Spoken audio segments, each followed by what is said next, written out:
สนับสนุนโดยยาน้ำแก้ร้อนในเขากุยขวดสีขาวฝาสีเขียวจากอ้วยอันโอสถสวัสดีครับต้อนรับทุกท่านเข้าสู่รายการถกไม่เถียงครับประเด็นที่ผมจะถกวันนี้เราจะถกกันถึงเรื่องของการเมืองมองไปข้างหน้าในปีหน้าเลยนะครับคุณผู้ชมครับเอาละ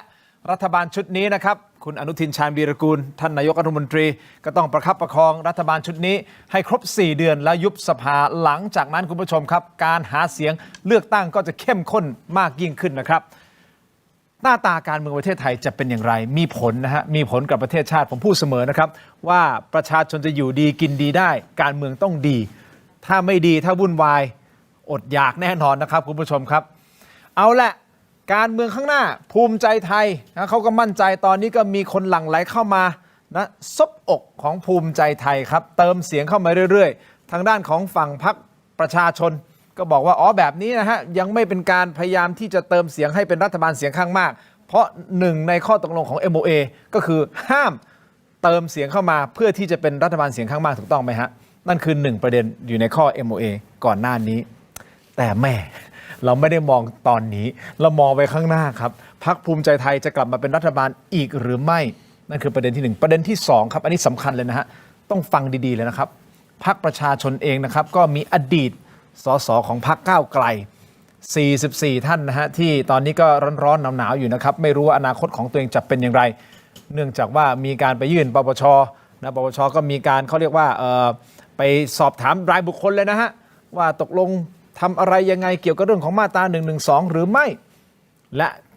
บอกว่าจะต้องทำเสร็จภายในประมาณสิ้นปีนี้เอาละถ้ามีการตัดสินว่าผิดสมมติว่าผิดจริงเนี่ยก็ต้องหยุดปฏิบัติหน้าที่นะครับอันเนี้ยจะทำให้พรรคประชาชนระสำระสายอย่างแน่นอนวันนี้มาวิเคราะห์เรื่องของการเมืองคุณผู้ชมครับเรื่องใกล้ตัวฮะท่านแรกครับอาจารย์คณะนิติศาสตร์มหาวิทยาลัยธรรมศาสตร์นะครับผู้ช่วยศาสตราจารย์ดร.ปริญญาเทวานรุมิตรกุลครับสวัสดีครับอาจารย์ครับส่วนขวามือของผมครับอาจารย์คณะรัฐศาสตร์มหาวิทยาลัยสุโขทัยธรรมาธิราชนะครับดร.ยุทธพรอิสระชัยครับสวัสดีครับอาจารย์ครับขอบคุณอาจารย์ทั้ง2ท่านนะครับคุณผู้ชมครับอย่างนี้กรณี44สสนะฮะทางปปชเองนะครับก็กำลังการไต่สวนอยู่ตั้งแต่ตุลาคมนะฮะก็คือเดือนนี้เป็นต้นไปนะครับอันนี้คือบนพื้นฐานของที่44สวเนี่ยร่วมกันแก้ไขประมวลกฎหมายอาญามาตรา112คาดว่าปปชจะส่งเรื่องไปที่ศาลฎีกานะฮะภายในสิ้นปีนี้แหละฮะประมาณนี้นะฮะภายในธันวาคมนี้นะครับโดยการกระทำดังกล่าวเขาบอกว่าละเมิดจริยธรรมถ้าศาลฎีการับคำร้องนั่นหมายความว่าสสเหล่านี้ต้องหยุดปฏิบัติหน้าที่ทันทีใช่ไหมครับเว้นแต่ศาลฎีกามีคำสั่งเป็นอย่างอื่นโอเคต้องมีพวกเขามีตรงนี้ศาลอาจจะมีคำสั่งแบบไม่ต้องหยุดปฏิบัติหน้าที่ถ้าเกิดอยู่ที่ศาลฎีกาครับเช่นเจ้าตัวเขาร้องว่ามีเหตุไม่ขนาดต้องหยุดปฏิบัติหน้าที่อยู่ที่ศาลจะให้หรือไม่ให้เอาเป็นว่าถ้าสมมติเกิดจะต้องหยุดปฏิบัติหน้าที่หรืออะไรก็แล้วแต่กับ44สสอดีตสสนี่นะฮะของพรรคก้าวไกลเนี่ยมันจะเกิดอะไรขึ้นกับพรรคประชาชนในวันนี้เพราะเขาบอกว่าตัวจี๊ดหลายท่านนะฮะที่แบบว่าเป็นแกนนำเป็นแถวหน้าของพรรคประชาชนก็อยู่ในคือกับร่างแหนี้ด้วยสภาชุดนี้คงกระทบน้อยเพราะยังไงก็ไม่ช้านานไม่เกิน31 มกราคมก็ต้องยุบสภาไปแน่นอนนะครับงั้นผลมีน้อยปัญหาของเรื่องคือจะสมัครสสในสมัยเลือกตั้งที่มาถึงหรือไม่นี่คือประเด็นและจะทำให้พลวัตการเมืองเปลี่ยนไปหรือเปล่าครับอาจารย์มองไงครับเอาข้อกฎหมายก่อนเชิญครับคืออันที่1คือปปชจะส่งไปกี่คนยังไม่รู้คือ44คนเนี่ยนะครับเป็นสสปัจจุบันอยู่25คนครับแล้วก็ไม่ทราบนะครับว่าทั้ง44จะสมัครครบ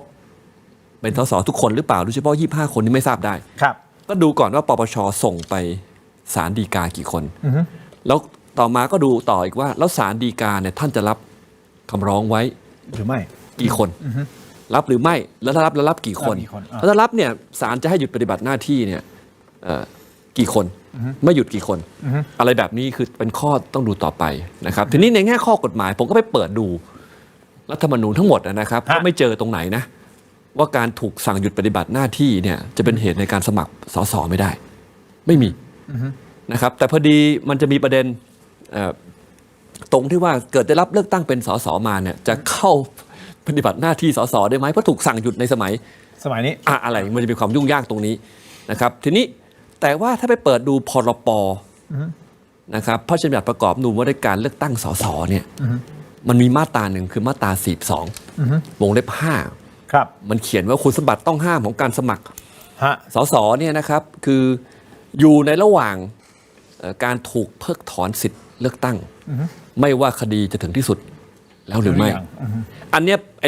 ไอ้ข้อนี้มันงอกมารัฐธรรมนูญไม่มีมันไปอยู่ในพรป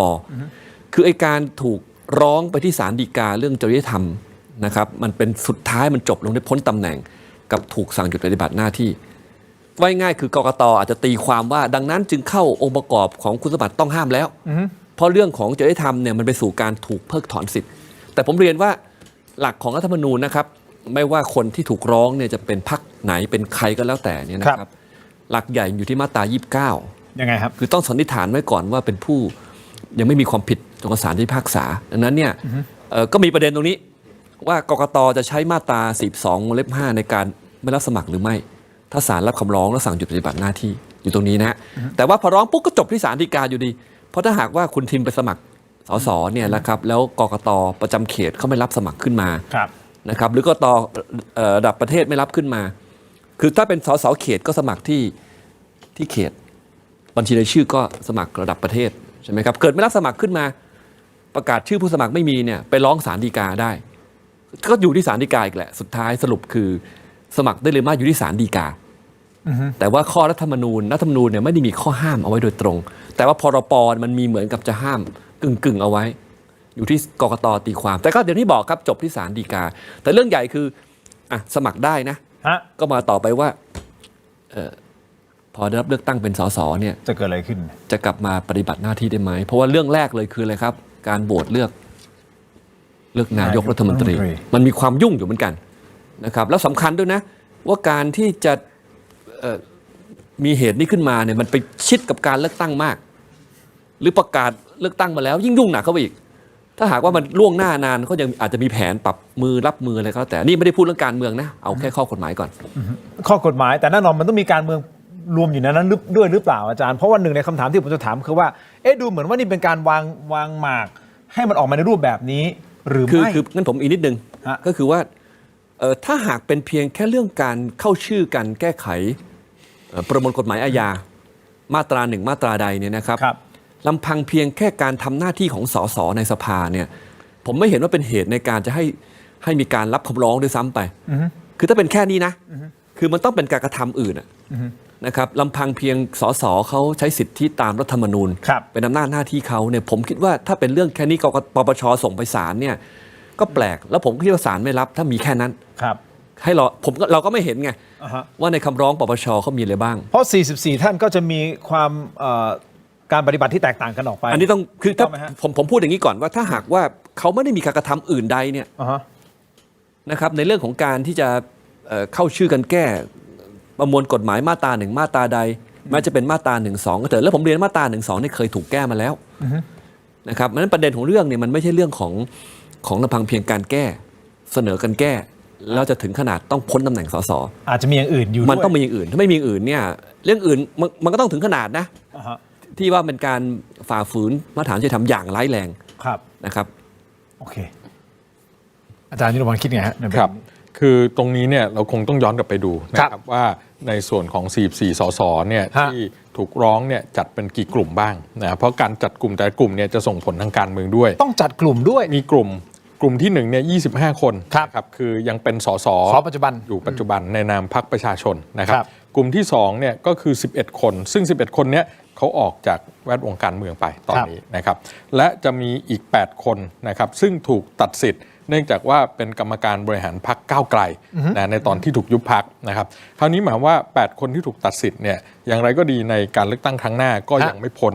จากในเรื่องของระยะเวลาที่ถูกตัดสิทธิ์อยู่นะครับในขณะเดียวกัน11คนกับ25คนเนี่ยก็ต้องมาดูอีกนะครับว่าจะเป็นยังไงกันต่อนะครับสำหรับใน25คนนั้นเนี่ยเป็นสสบัญชีรายชื่อ17นะซึ่ง17ตรงนี้เลื่อนไม่ได้ละนะเพราะว่าบัญชีรายชื่อที่ยื่นแบบกต.นี่คือบัญชีรายชื่อของพรรคก้าวไกล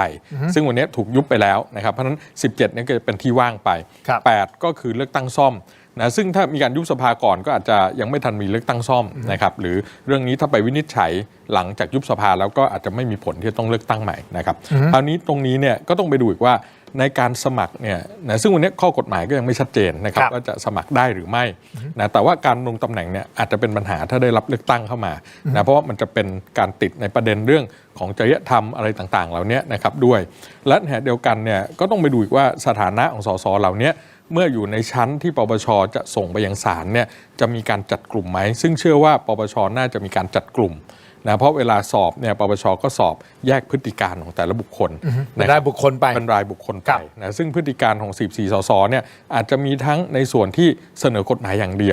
วนะครับหรือบางคนอาจจะไปมีพฤติการอื่นร่วมด้วยนะซึ่งอันนี้ก็ต้องไปอ้างอิงในคำวินิจฉัยศาลรัฐธรรมนูญ2 ครั้งนะครับคือคดีล้มล้างการปกครองและคดียุบพรรคก้าวไกลซึ่งคำวินิจฉัยศาลรัฐธรรมนูญ2 ครั้งนั้นเนี่ยได้อธิบายขยายความไว้ทั้งหมดว่ามีกระบวนการอย่างไรในการไปยื่นเสนอกฎหมายในการเอาไปรณรงค์หาเสียงเลือกตั้งนะครับพฤติการบนเวทีหาเสียงในศาลลงรายละเอียดไปถึงขนาดนั้นนะเพราะฉะนั้นก็ต้องไปดูอีกว่าบรรดา44 สสเนี่ยใครจะเข้าพฤติการตรงไหนบ้างนะอาจจะกลุ่มที่1ในเรื่องของการเสนอกฎหมายเดียวอันนี้เป็นไปได้ว่าปปชอาจจะไม่ส่งไปศาลอย่างที่อาจารย์ปริญญากำลังตั้งข้อสังเกตว่าไม่น่าจะเข้ากับกลุ่มที่2คือมีพฤติการอย่างอื่นร่วมด้วยเช่นอาจจะไปหาเสียงนะครับในประเด็นนี้อาจจะมีการไปประกันตัวนะครับผู้ต้องหาอาจจะเป็นนักกิจกรรมเคลื่อนไหวในประเด็นนี้อะไรต่างๆเหล่านี้นะครับซึ่งอันนั้นอาจจะเป็นพฤติการแวดล้อมของการเสนอกฎหมายก็จะถูกนำมาพิจารณาด้วยแล้วอาจารย์มองไหมครับว่ามีโอกาสทั้ง44 คนจะปลิวหรือว่าแค่บางรายบุคคลผมคิดว่าอาจจะไม่ได้เหมือนกันทุกคนใน44 คนหนักเบานะครับขึ้นอยู่กับพฤติการที่ไม่เท่ากันครับคราวนี้ใน44 คนคุณผู้ชมครับก็มีแกนนำพรรคเขาเรียกว่าตัวจี๊ดอยู่หลายท่านนะฮะไม่ว่าจะเป็นคุณเท้งณัฐพงศ์นะคุณรังสิมันต์โรมเป็นต้นคุณไหมศิริกัญญาเป็นต้นถูกต้องไหมฮะแล้วยังมีหมอเก่งวายโยสสกายอีกซึ่งถือว่านี่คือจุดขายของพรรคประชาชนใช่ฮะถ้าสมมุติเกิดอะไรขึ้นกับไม่ได้บอกว่าจะเกิดนะแต่ถ้าเกิดอะไรขึ้นกับบุคคลเหล่านี้โอ้โหกระทบพรรคประชาชนอย่างหนักเลยป่ะก็ส่งผลกระทบครับเพราะว่าในเวทีของการเลือกตั้งเนี่ยต้องบอกอีก4 เดือนเนี่ยการปูทางปูฐานใหม่เนี่ยมันเป็นระยะเวลาที่สั้นมากนะครับเพราะนั้นเนี่ยก็ต้องใช้บรรดาฐานเก่าคะแนนเสียงผู้สนับสนุนเก่านะครับหรือแม้กระทั่งเรื่องของบทบาทนะของบรรดานักการเมืองที่มีมาอยู่อย่างต่อเนื่องนะครับคราวนี้4 เดือนเนี่ยจะสร้างเลือดใหม่ขึ้นมาทดแทนเนี่ยณวันนี้เลือดใหม่ที่เราเริ่มเห็นบทบาทหลายๆคนในพรรคประชาชนเนี่ยก็อาจจะยังไม่แข็งแกร่งพอที่จะลุยในสนามเลือกตั้งเพียงลำพังนะครับเพราะฉะนั้นอันนี้ก็ถือว่าเป็นอุปสรรคใหญ่อันหนึ่งเหมือนกันนอกจากเรื่องของการที่จะหาแคนดิเดตนายกรัฐมนตรีนะซึ่งวันนี้เนี่ยพรรคประชาชนนอกจากหัวหน้าพรรคแล้วเนี่ยก็ยังไม่เห็นว่าคนอื่นเนี่ยจะมีใครที่ถูกพูดถึงชื่อตรงนี้ขึ้นมายังไม่พูดครับแต่เขาบอกมีเตรียมไว้แล้วก็ต้องดูว่าจะเป็นใครคือตอนนี้ที่ชัดเจนต้องเป็นหัวหน้าพรรคคุณณัฐพงศ์ครับคนเดียวนะครับแต่อีก2 ตำแหน่งที่อยู่ในแคนดิเดตนายกเนี่ยซึ่งเชื่อว่าครั้งนี้พรรคประชาชนจากบทเรียนต่างๆในทางการเมืองที่ผ่านมาเนี่ยก็คงจะเสนอแคนดิเดตมากกว่า1 คนคุณไหมศิริกัญญาก็เป็นหนึ่งนั้นหรือเปล่าก็ไม่แน่ใจก็มีชื่อที่ถูกพูดถึงนะครับแต่ก็ยังไม่มีการยืนยันไงเดี๋ยวผมจะกลับมาถามอาจารย์ในประเด็นเรื่องของการเพราะว่าเราไม่ได้คุยกันนานเนาะอาจารย์ครับประเด็นเรื่องของการยกมือให้ภูมิใจไทยในการเป็นรัฐบาลเป็นนายกรัฐมนตรีในครั้งนี้เนี่ยมันมี after shock มี after effect เกิดขึ้นกับพรรคประชาชนมากน้อยแค่ไหนอยากจะให้เชิญอาจารย์มาวิเคราะห์กันในประเด็นนี้เพราะมันจะมองเห็นอนาคตไปข้างหน้าว่าตกลงมันจะเกิดอะไรขึ้นนะครับมีบางท่านบอกว่าจะมีการยุบสภาก่อน4 เดือนด้วยซ้ำคนนั้นคือคุณเทพไทยเสนพงศ์เคยพูดในรายการนะครับบอกว่าไม่ต้องถึง4 เดือนหรอกประมาณเนี่ยแหละ3 เดือนกว่าก็ชิงยุบสภาก่อนแล้วเพราะอาจจะมีการอภิปรายไม่ไว้วางใจเกิดขึ้นในสิ้นปีนี้ถ้าอภิปรายไม่ไว้วางใจปั๊บมันยุบสภาไม่ได้ถูกต้องไหมฮะก็อาจจะชิงยุบสภาก่อนอันนี้เป็นหนึ่งในประเด็นที่อยากจะถามอาจารย์นะครับแต่อาจารย์ปริญญาฮะคิดเห็นอย่างไรกับแกนนำหลายๆคนถ้าสมมติเกิดต้องโดนเนี่ยเกิดต้องปลิวอย่างที่ผมพูดรายชื่อไปเมื่อสักครู่เมื่อจากคุณเท้งคุณรังสิมันต์คือต้องอธิบายเพิ่มเติมนี้ว่าปัญหาเนี่ยมันอยู่ที่รัฐธรรมนูญฉบับปัจจุบันด้วยนะครับคือสมัยก่อนเนี่ยมันไม่มีนะครับเรื่องของการมาสั่งหยุดปฏิบัติหน้าที่คือสสสมัครไม่ได้คือต้องคดีอาญาใช่ไหมครับอยู่ที่ว่าจะถึงชั้นที่สุดไหมหรือแค่ชั้นต้นก็พ้นตำแหน่งก็อยู่แค่ตรงนี้ที่ผ่านมาใช่ไหมครับแต่ครั้งนี้เป็นครั้งที่เรียกว่าศาลให้หยุดปฏิบัติหน้าที่หรือรัฐธรรมนูญบอกให้หยุดได้เลยใช่ไหมครับกรณีนี้คือรัฐธรรมนูญให้หยุดนะครับแต่ศาลให้ปฏิบัติหน้าที่ต่อได้กรณีของจริยธรรมนะครับอันที่2เนี่ยมันไม่เคยมีนะครับเรื่องของมาตรฐานจริยธรรมที่ศาลรัฐธรรมนูญเป็นคนเขียนขึ้นมาแล้วมาใช้กับฝ่ายการเมือง พูดตรงๆไม่อ้อมค้อมเนี่ยคืออาจารย์มีชัยท่านก็เหมือนกับว่าให้ศาลนูนเป็นคนเขียนจริยธรรมมาคุมนักการเมืองความจริงจริยธรรมชื่อว่าประมวลจริยธรรมสำหรับตุลาการศาลนูนและผู้ดำรงตำแหน่งในองค์กรอิสระนะครับความจริงเขียนมาเพื่อใช้กับศาลนูนกับองค์กรอิสระแต่ไม่เคยใช้กับศาลนูนองค์กรอิสระเลยแต่ถูกใช้กับนายก นักการเมือง แล้วก็ผู้ที่มาจากการเลือกตั้งนะครับมันก็มีปัญหาในแง่นี้อยู่แล้วว่าทำให้ฝ่ายตุลาการเนี่ยนะครับซึ่งที่มาตามรัฐธรรมนูญฉบับปัจจุบันมันก็ไม่มีปัญหาอยู่แล้วเรื่องที่มาที่มันไม่ได้ยึดโยงกับประชาชนอย่างเพียงพอนะฮะดังนั้นเนี่ยพอถ้อยคำตามจริยธรรมเนี่ยก็เป็นสิ่งที่ศาลเนี่ยเป็นคนเขียนและเป็นคนตีความแต่พอดีศาลนี้เนี่ยเป็นศาลฎีกาไม่ใช่ศาลรัฐธรรมนูญนะครับศาลฎีกาเนี่ยมีเป็นศาลนูนมีความเป็นศาลน้อยมีความการเมืองมากเพราะบวชเอาแต่ศาลฎีกาเนี่ยเป็นศาลผมก็เข้าใจว่าศาลท่านก็ทำงานแบบศาลใช่ไหมครับในการดูทั้งข้อเท็จจริงทั้งข้อกฎหมายแต่เรื่องใหญ่ตรงนี้ครับคุณทินคือมันเป็นเรื่องที่เรียกว่าพอหยุดปฏิบัติหน้าที่แล้วสมัครได้ไหมต่อให้สมัครได้เป็นสสได้เนี่ยไอ้ความหยุดปฏิบัติหน้าที่มันติดตัวไปในรับเลือกตั้งกลับเข้ามาไอ้ตรงนี้คือประเด็นแล้วผลมันมีตั้งแต่ตอนโหวตเลือกนายกตอนตั้งรัฐบาลเนี่ยอันนี้คือผลดังนั้นเนี่ยนะครับการที่พรรคประชาชนเกิดเขาจะหลบเช่นบรรดาพวกคือตอนนี้แอคทีฟเนี่ยคือแค่25 คน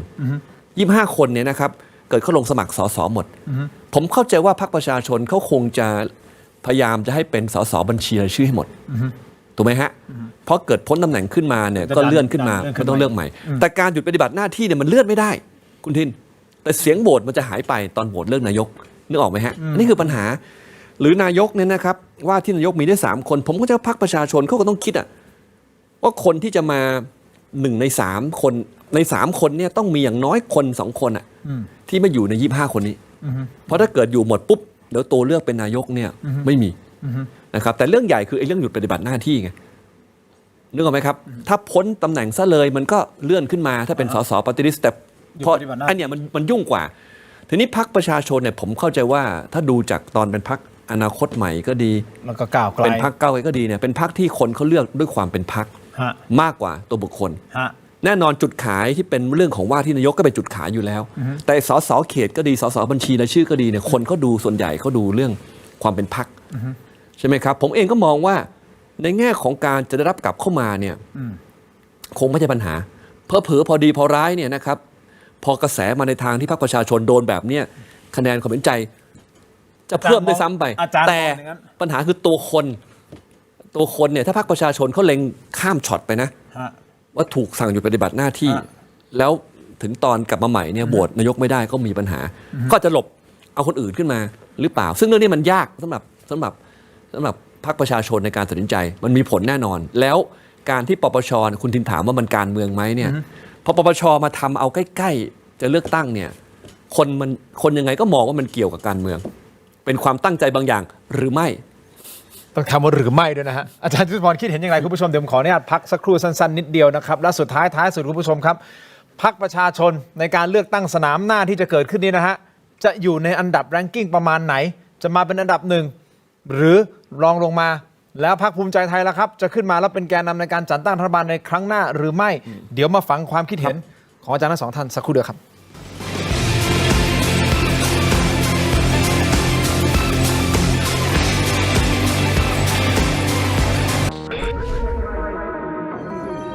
เพิ่มประสิทธิภาพการทำงาน2 จอจะไปพออะไรยุค AI ต้องนี่ BrainTech Ice Screen จอเสริมอัจฉริยะเปลี่ยนโน้ตบุ๊กธรรมดาให้ทำงานพร้อมกันได้ถึง4 จอจะพกพาหรือตั้งโต๊ะสายเทคต้องไม่พลาด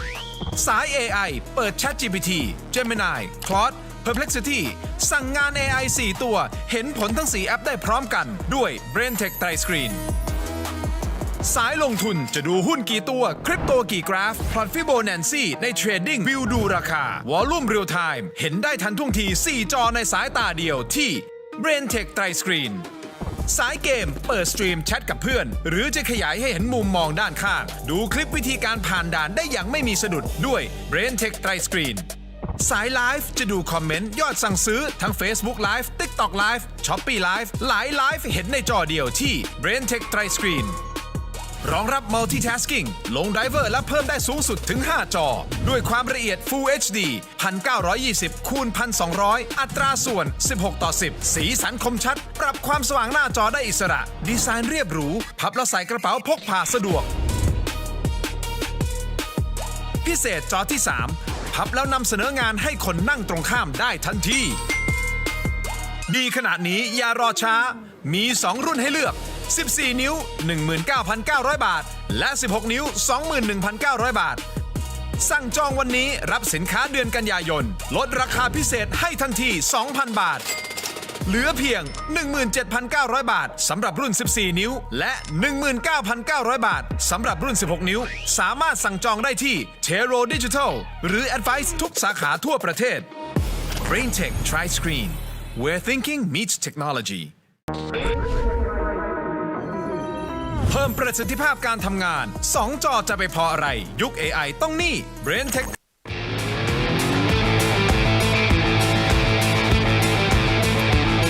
วันเกิดยาบรรเทาอาการแสบร้อนกลางอกและอาหารไม่ย่อยเนื่องจากกรดไหลย้อนชนิดน้ำอ่านคำเตือนในฉลากก่อนใช้ยา กลับมากันต่อครับคุณผู้ชมครับอยู่กับอาจารย์ปริญญาและอาจารย์ยุทธพรนะครับพูดคุยกันต่อเลยนะฮะอาจารย์ยุทธพรอาจารย์ปริญญาตั้งข้อสังเกตน่าสนใจเหมือนกันนะฮะไม่ใช่น่าสงสัยนะฮะ ข้อสังเกตน่าสงสัย น่าสง สัยใคร น่า ฮะ สนใจน่าสนใจน่าสงสัยในตัวผมแหละน่าสนใจ ครับ ว่าวิธีการของพรรคประชาชนในครั้งหน้าเขาอาจจะมีการหลบถ้าสมมติเขารู้เขาก็หลบแล้วก็เอาคนอื่นมา เขาเรียกว่ารับมือ ต้องรับมือใครโดนก็ต้องรับมืออ่ะ คือตอนนี้ อาจารย์ ขึ้นอยู่กับ ยุทธพร ไทม์ไลน์นะครับว่าท้ายที่สุดแล้วปปชจะมีมติส่งสารเนี่ยเมื่อไหร่ ครับ ก่อนหรือหลังเลือกตั้งนะครับ ตาม ถ้ ข่าวบอกว่าส่งไปศาลฎีกา ครับ ภายในเดือนธันวา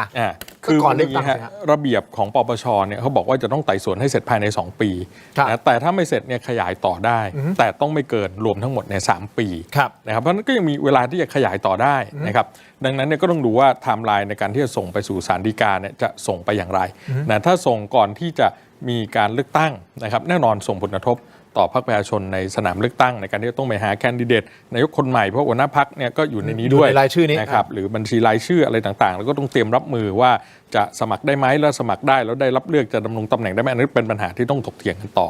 ในขณะเดียวกันอีกส่วนหนึ่งนะครับถ้าไปมีการยื่นนะครับต่อศาลก่อนเลือกตั้งเนี่ยมันอาจจะกลายเป็นคะแนนบวกให้กับพรรคประชาชนนะเป็นคะแนนสงสารคะแนนเห็นใจให้กับพรรคประชาชนใน อย่างที่อาจารย์ ตั้ง อันนี้อาจารย์เห็นด้วยกับอาจารย์ปริญญาที่มองตรงนี้อาจจะเป็นอีก เป็น โมเมนตัม บวก หนึ่ง โมเมนตัมทางการเมืองให้กับทางพรรคประชาชน ครับ แต่ถ้ากรณีนี้ไปเกิดขึ้นหลังเลือกตั้งนะครับอย่าลืมว่าหลังเลือกตั้งเนี่ยตัวเลขมันปรากฏออกมาละพรรคไหนได้เท่าไหร่พรรคไหนได้กี่ที่นั่งอันดับ1อันดับ2จะจับขั้วสมการการเมืองยังไง ฮะ แล้วถ้าไปปรากฏตรงนั้นนะครับแล้วมีการสั่งหยุดปฏิบัติหน้าที่ ก็หมายความว่าสสจำนวนเนี้ยนะครับใน44สสเนี่ยอาจจะไม่ได้ทั้งหมดนะครับเพราะอย่างที่บอกบางคนก็ถูกตัดสิทธิ์อยู่แล้วเนี่ยก็จะไม่สามารถมาร่วมโหวตเลือกนะครับนายกรัฐมนตรีได้นะหรือไม่สามารถปฏิบัติหน้าที่สสในด้านอื่นๆได้ด้วยเช่นเดียวกันนะครับอันนี้คือกรณีที่ไปหลังจากการเลือกตั้งแล้วก็เห็นตัวเลขเห็นสมการการเมืองอะไรต่างๆแล้วว่าจะจัดตั้งรัฐบาลยังไงนะซึ่งมันจะเกี่ยวข้องกับไทม์ไลน์ตรงเนี้ยว่าผลมันจะออกมาแบบไหนนะครับเพราะอย่าลืมว่าในการเลือกตั้งอีก4 เดือนเนี่ยนะครับแต่ละพรรคเนี่ยมีประเด็นต่างๆที่ต้องเคลียร์ด้วยกันทั้งนั้นมีโจทย์มีการบ้านที่ต้องกลับไปทำทั้งนั้นนะพรรคประชาชน ทุกคนมีแผลหมดว่ากันเถอะ เรียกว่าการบ้านนะครับนะพรรคประชาชนก็คือเรื่อง44สสนะครับอันนี้คือโจทย์ใหญ่ของเขา ครับ นะครับในแง่ของพรรคเพื่อไทยก็คือการไปฟื้นฐานคะแนนนิยมต่างๆของพรรคให้กลับมานะครับแล้วก็หยุดปรากฏการณ์สสย้ายพรรคอะไรต่างๆเหล่านี้ในขณะที่ภูมิใจไทยก็คือเรื่องของคดีความของพรรคนะฮะเขากระโดงหัวสวอะไรต่างๆเหล่านี้หรือแม้กระทั่งในช่วงระยะเวลา4 เดือนตรงนี้สิ่งที่จะเกิดขึ้นก็คือเรื่องของการสรรหาองค์กรอิสระ โดยเฉพาะอย่างยิ่งก็คือกกต.นะครับที่จะมีการผลัดเปลี่ยนเข้ามาทำหน้าที่ตรงนี้นะครับแล้วก็ยังไปรวมถึงเรื่องของการขับเคลื่อนงบประมาณการแต่งตั้งโยกย้ายค่าการต่างๆด้วยดังนั้นแต่ละพรรคเนี่ยก็จะมีการบ้านมีโจทย์ที่ต้องไปทำด้วยกันทั้งนั้นนะครับส่วนสำหรับพรรคประชาชนเนี่ยก็เป็นโจทย์ที่ไม่เรียกว่าเบานะครับก็เรียกว่าหนักพอสมควรเพราะว่าไม่ใช่มีแค่เรื่อง44สสแต่ว่ายังต้องมีปมในการไปโหวตเลือกรัฐบาลชุดนี้นะที่ทำให้เกิดข้อวิพากษ์วิจารณ์ต่อพรรคประชาชนอีกด้วย อาจารย์ปริญญาตั้งข้อสังเกตว่าทำไมมาช่วงนี้ เรื่องของปปชทำไมถึงมาช่วงนี้อาจารย์มองในประเด็นนี้ ก็แน่นอนแหละครับมันเกี่ยวข้องกับการเมืองอยู่แล้วนะครับเพราะเรื่องนี้มัน ตรงไปตรงมา ต้องไปลงมา เกี่ยวข้องกับการ มันเป็น เมือง คดีการเมืองนะครับเพราะมันเกี่ยวข้องกับการเมืองอยู่แล้วล่ะแล้วก็อย่างที่เมื่อสักครู่ผมบอกว่ามันมีผลได้ผลเสียนะการที่จะส่งไปสู่ศาลก่อนหรือหลังเลือกตั้งเนี่ยผลมันคนละแบบ แล้วอาจารย์คิดว่าจะ ผมยัง ก่อน คิดว่าหลังเลือกตั้ง เพื่อที่จะดูตัวเลขการเลือกตั้งก่อนนะ ใช่ครับจะเห็นสมการการเมืองที่เกิดขึ้นตรงนั้นก่อน แล้วค่อยว่ากันอีกทีหนึ่ง แล้วค่อยว่าอีก ว่าจะเป็นยังไง ใช่ โอ้อาจารย์ direct injection ขนาดนี้ ครับ ไม่อ้อมค้อม แม่ผมพร้อมชัดเจน นั่นหมายความว่ามันก็เหมือนเป็นดาบอีกอันนึงสำหรับไม่รู้ใครนะ ในการที่จะทำให้สมการการ อัน เมื นี้ อง คือจินตนาการนะทั้งหมดนี่จินตนาการนะ ใช่ผมจินตนาการเอาเองไงใช่ไหม ครับ มันก็เป็นอีกดาบหนึ่งสำหรับในการ ครับ อย่าเรียกว่าดาบเลยเอาเป็นว่าเรียก เครื่องมือ ในการปั้นการเมืองให้ไปในทางไหน อืม อย่างนี้แหละฮะ ก็ถ้าเราจินตนาการแบบนั้นก็ได้นะครับว่ามันก็อาจจะกลายเป็นเรื่องคดี4 สสก็เป็นเงื่อนไขทางการเมืองอะไรต่างๆ ก็มีคนวิพากษ์วิจารณ์กันเยอะนะครับว่าหนึ่งในประเด็นที่ทำให้พรรคประชาชนเนี่ยมาโหวตจัดตั้งรัฐบาลครั้งเนี้ยภายใต้ MOA ต่างๆเนี่ยมันก็มีดีลอะไรหรือเปล่านะซึ่งตรงเนี้ยคือความผิดพลาดของพรรคประชาชนที่ไม่ทำให้ชัดเจน โอ้ยผมอยาก ในตอนที่จะโหวต โอเค ครับ แป๊บหนึ่งผมจะวิเคราะห์ประเด็นอยากให้อาจารย์พูด ได้ ประเด็นเรื่องของ MOA ครั้งนี้เหมือนกันนะครับ อาจารย์ปริยาคิดยังไงครับว่าสิ่งที่อาจารย์ คือถ้าปปชยื่ ก่อน นหรือหลัง ส่งคำร้องให้ศาลฎีกาหลังเลือกตั้งก็ปัญหาก็ไม่มี มันก็ยุ่งน้อยปัญหามีแต่มันยุ่งน้อยกว่า ส่งให้ก่อนเลือกตั้ง ผมได้มองงี้ครับว่าถ้าสมมติว่าปปชส่งให้ก่อนเลือกตั้งเช่นธันวาเนี่ยผมเข้าใจว่าศาลฎีกาท่านคงเห็นแล้วว่าเรื่องนี้มันพัวพันในทางการเมือง ผมเชื่อว่าถ้าศาลท่านรับเนี่ยนะครับ ก็จะรับแบบไม่หยุดปฏิบัติหน้าที่ เพราะในแง่ความยุติธรรมเนี่ยไอ้แบบนี้มันให้ผลที่มากกว่า เพราะไม่งั้นแล้วเนี่ยมันยุ่งตายเลยได้รับเลือกตั้งกลับเข้ามาเนี่ยนะครับแต่ยกมือไม่ได้ คุณทินนึกดูสภาพดูนะครับ เกิดสมมุติว่าตามโพลนะครับพรรคส้มเนี่ยตอนนี้เขา 33%อันนี้อ้างอิงนิดาโพลเขาลงมา 13 จากเดิมเขา 46 เหลือ 33% ครับ ส่วนภูมิใจไทยเนี่ยขึ้นมา 13% จาก 9 คุณอนุทินจาก 9 ขึ้นเป็น 20 ถูกไหมอย่างเงี้ยนะครับ สมมติว่าเกิดพรรคประชาชนเขาลงมาอีกหน่อยสมมติพรรคภูมิใจขึ้นไปอีกนิด แล้วเกิดชนะกันไม่มากชนะกันที่ 25 สมมติ 20-25 แปลว่าอะไรครับ แปลว่าแม้ว่าสสพรรคประชาชนจะมากกว่า แต่เพราะถูกสั่งอยู่ปฏิบัติหน้าที่ไป 25 คน อันนี้ชี้ ใช่ครับ ตายได้เลย เพราะคุณอนุทินก็เป็นนายกกลายเป็นพรรคอันดับหนึ่งไปเลย ผมเข้าใจว่าศาลฎีกาเนี่ยท่านคงจะต้องระวังอ่ะไม่ให้การกระบวนการที่ทำไปพันกับเรื่องการเมืองขนาดนั้น ผมก็เลยมองว่าคือถ้าหากว่าปปชส่งหลังเลือกตั้งก็ยุ่งน้อย ไปว่ากันหลังเลือกตั้งไปแล้วกัน แต่พอถ้าเกิดส่งเดือนธันวาเนี่ยผมว่าศาลฎีกาท่านเนี่ยจะรับคำร้องเนี่ยท่านน่าจะรับในแบบที่เรียกว่ามีความผิดถึงขนาดฝ่าฝืนจะทำอย่างร้ายแรงจริง ๆ แล้วคงจะไม่น่าจะถ้าไม่ถึงขนาดจริงๆเนี่ยนะครับน่าจะไม่ได้สั่งหยุดปฏิบัติหน้าที่กันซะทั้งหมด เพราะมันจะมีผลนะครับไปถึงการโหวตนายกในการเลือกตั้งหลังเลือกตั้งสสคือต้องเข้าใจว่าในแง่จำนวนสสเนี่ยผมเชื่อว่าเผลอๆเนี่ยไม่เผลอละเอาวิเคราะห์ตรงๆเลยอย่าลืมว่าพรรคอนาคตใหม่เขาโตขึ้นมาเพราะพรรคถูกยุบ ครับ ถูกไหมฮะคือพรรคส้มเนี่ยพอตีปุ๊บเขาจะโตนั้นจำนวนเนี่ยผมว่าเผลอเพิ่ม แต่ตัวคนที่จะมาโหวตนายก หรือตัวคนที่จะเป็นคนทำงานเป็นแกนนำไปดำเนินการทางการเมืองเนี่ยเขาจะมีปัญหา เพราะว่าคนที่เป็นผู้นำของเขาในรุ่นนี้ก็จะหายไปที่เป็นแถวหน้าก็จะลำบากเขามีแต่ว่าเขามีสส143 คนใช่ไหมคุณทินดังนั้นเนี่ยเขาหายไป25เขายังมีบุคลากรอยู่ เพียงแต่ว่าคนที่เป็นบทบาทโดดเด่นแกนนำเนี่ยก็จะลำบาก แต่ผมเชื่อว่าศาลฎีกานะครับน่าจะถ้ารับคำร้องก่อนเลือกตั้งนะน่าจะรับให้เลือกตั้งกกตไม่รับสมัครขึ้นมาผมว่าศาลฎีกาก็แก้ให้สมัครนะครับแล้วก็เชื่อว่าจะไม่สั่งหยุดปฏิบัติหน้าที่เพราะมันกระทบการเมือง ซึ่งศาลยุติธรรมต้องพึงหลีกเลี่ยงอยู่ตรงนี้มากกว่า แต่ว่าคุณทินคืออย่างนี้การเลือกตั้งเนี่ยนะครับยุบสภาเนี่ยมันมีโอกาสเกิดขึ้นก่อน31 มกราคม 69 อาจารย์คิดว่า คือเปิดสภาคือมันมีเงื่อนไขเดียว คือ ที่เห็นอยู่ขณะนี้นะ ฮะ คือถ้าพรรคเพื่อไทยก็เปิดอภิปรายไม่ไว้วางใจขึ้นมาเมื่อไหร่ ฮะ มีโอกาสมากที่จะเลือกตั้งก่อน อ่ะ เพราะว่าคุณอนุทินเนี่ยเขามีเสียงไม่รอดนะครับคือแม้ว่า คือผมหมายถึงว่าต่อให้พรรคประชาชนเนี่ยเขางดออกเสียงนะครับแต่มันก็เสี่ยงเช่นถ้าเพื่อไทยเขาเข้าเป้ามีหลักฐานมีอะไรที่แบบพรรคประชาชนเขาจะยังไงแล้วเรื่องก็ยุ่งทั้งกับส้มทั้งกับน้ำเงินนะเพราะว่าตามรัฐธรรมนูญนะครับเมื่อมีการเสนอยติใช้คำนี้เลยนะมีการเสนอยติอภิปรายไม่ไว้วางใจแล้วเนี่ยจะยุบสภาไม่ได้แล้วถ้าหากว่าพ้นตำแหน่งขึ้นมาเกิดพรรคส้มเขาโอ้โหตายแล้วอย่างนี้มันไม่ลงว่าจะงดออกเสียงก็ไม่ได้แล้วอย่างเงี้ยนะมันจะยุ่งหนักเข้าไปอีกเพราะว่ามันจะไม่นำไปสู่การยุบสภามันจะนำไปสู่การเลือกนายกคนใหม่ซึ่งพรรคภูมิใจไทยเขาไม่มีว่าที่นายกแล้วที่จะมาแทนพรรคส้มก็ไม่มีใช่ไหมยุ่งดังนั้นเนี่ยผมคิดว่าคุณอนุทินเผลอๆเนี่ยถ้าหากว่าพรรคเพื่อไทยทำท่าจะยื่นเนี่ยเป็นไปได้มากว่าเงื่อนไขนำไปสู่การเลือกตั้งเร็วเนี่ยคือยุบสภาก่อนมันจะเกิดขึ้นนี่คือมุมมองของอาจารย์ปริญญานะคิดว่ามีโอกาสที่จะยุบสภาก่อนกำหนดเดิมที่มีอยู่นะฮะคุณผู้ชมครับซึ่งไปสอดคล้องคือมันอยู่ที่คุณเทพไทยพูดก่อนหน้านี้ในโต๊ะถกไปถึงนี่นะครับส่วนอาจารย์ยุทธพรคิดเห็นยังไงในประเด็นนี้เดี๋ยวเราพักสักครู่เดี๋ยวช่วงหน้ากลับมาฟังอีกมุมมองหนึ่งนะครับและแน่นอนเดี๋ยวมาวิเคราะห์นะครับพรรคประชาชนกับการที่ยกมือให้คุณอนุทินชาญวีรกูลนะครับมันเป็นผลพวง after shock effect จนมาถึงปัจจุบันเลยนะครับเรื่องของคะแนนนิยมก็ดีเรื่องของมุมมองต่างๆก็ดีพักสักครู่ครับช่วงหน้ากลับมาติดตามครับ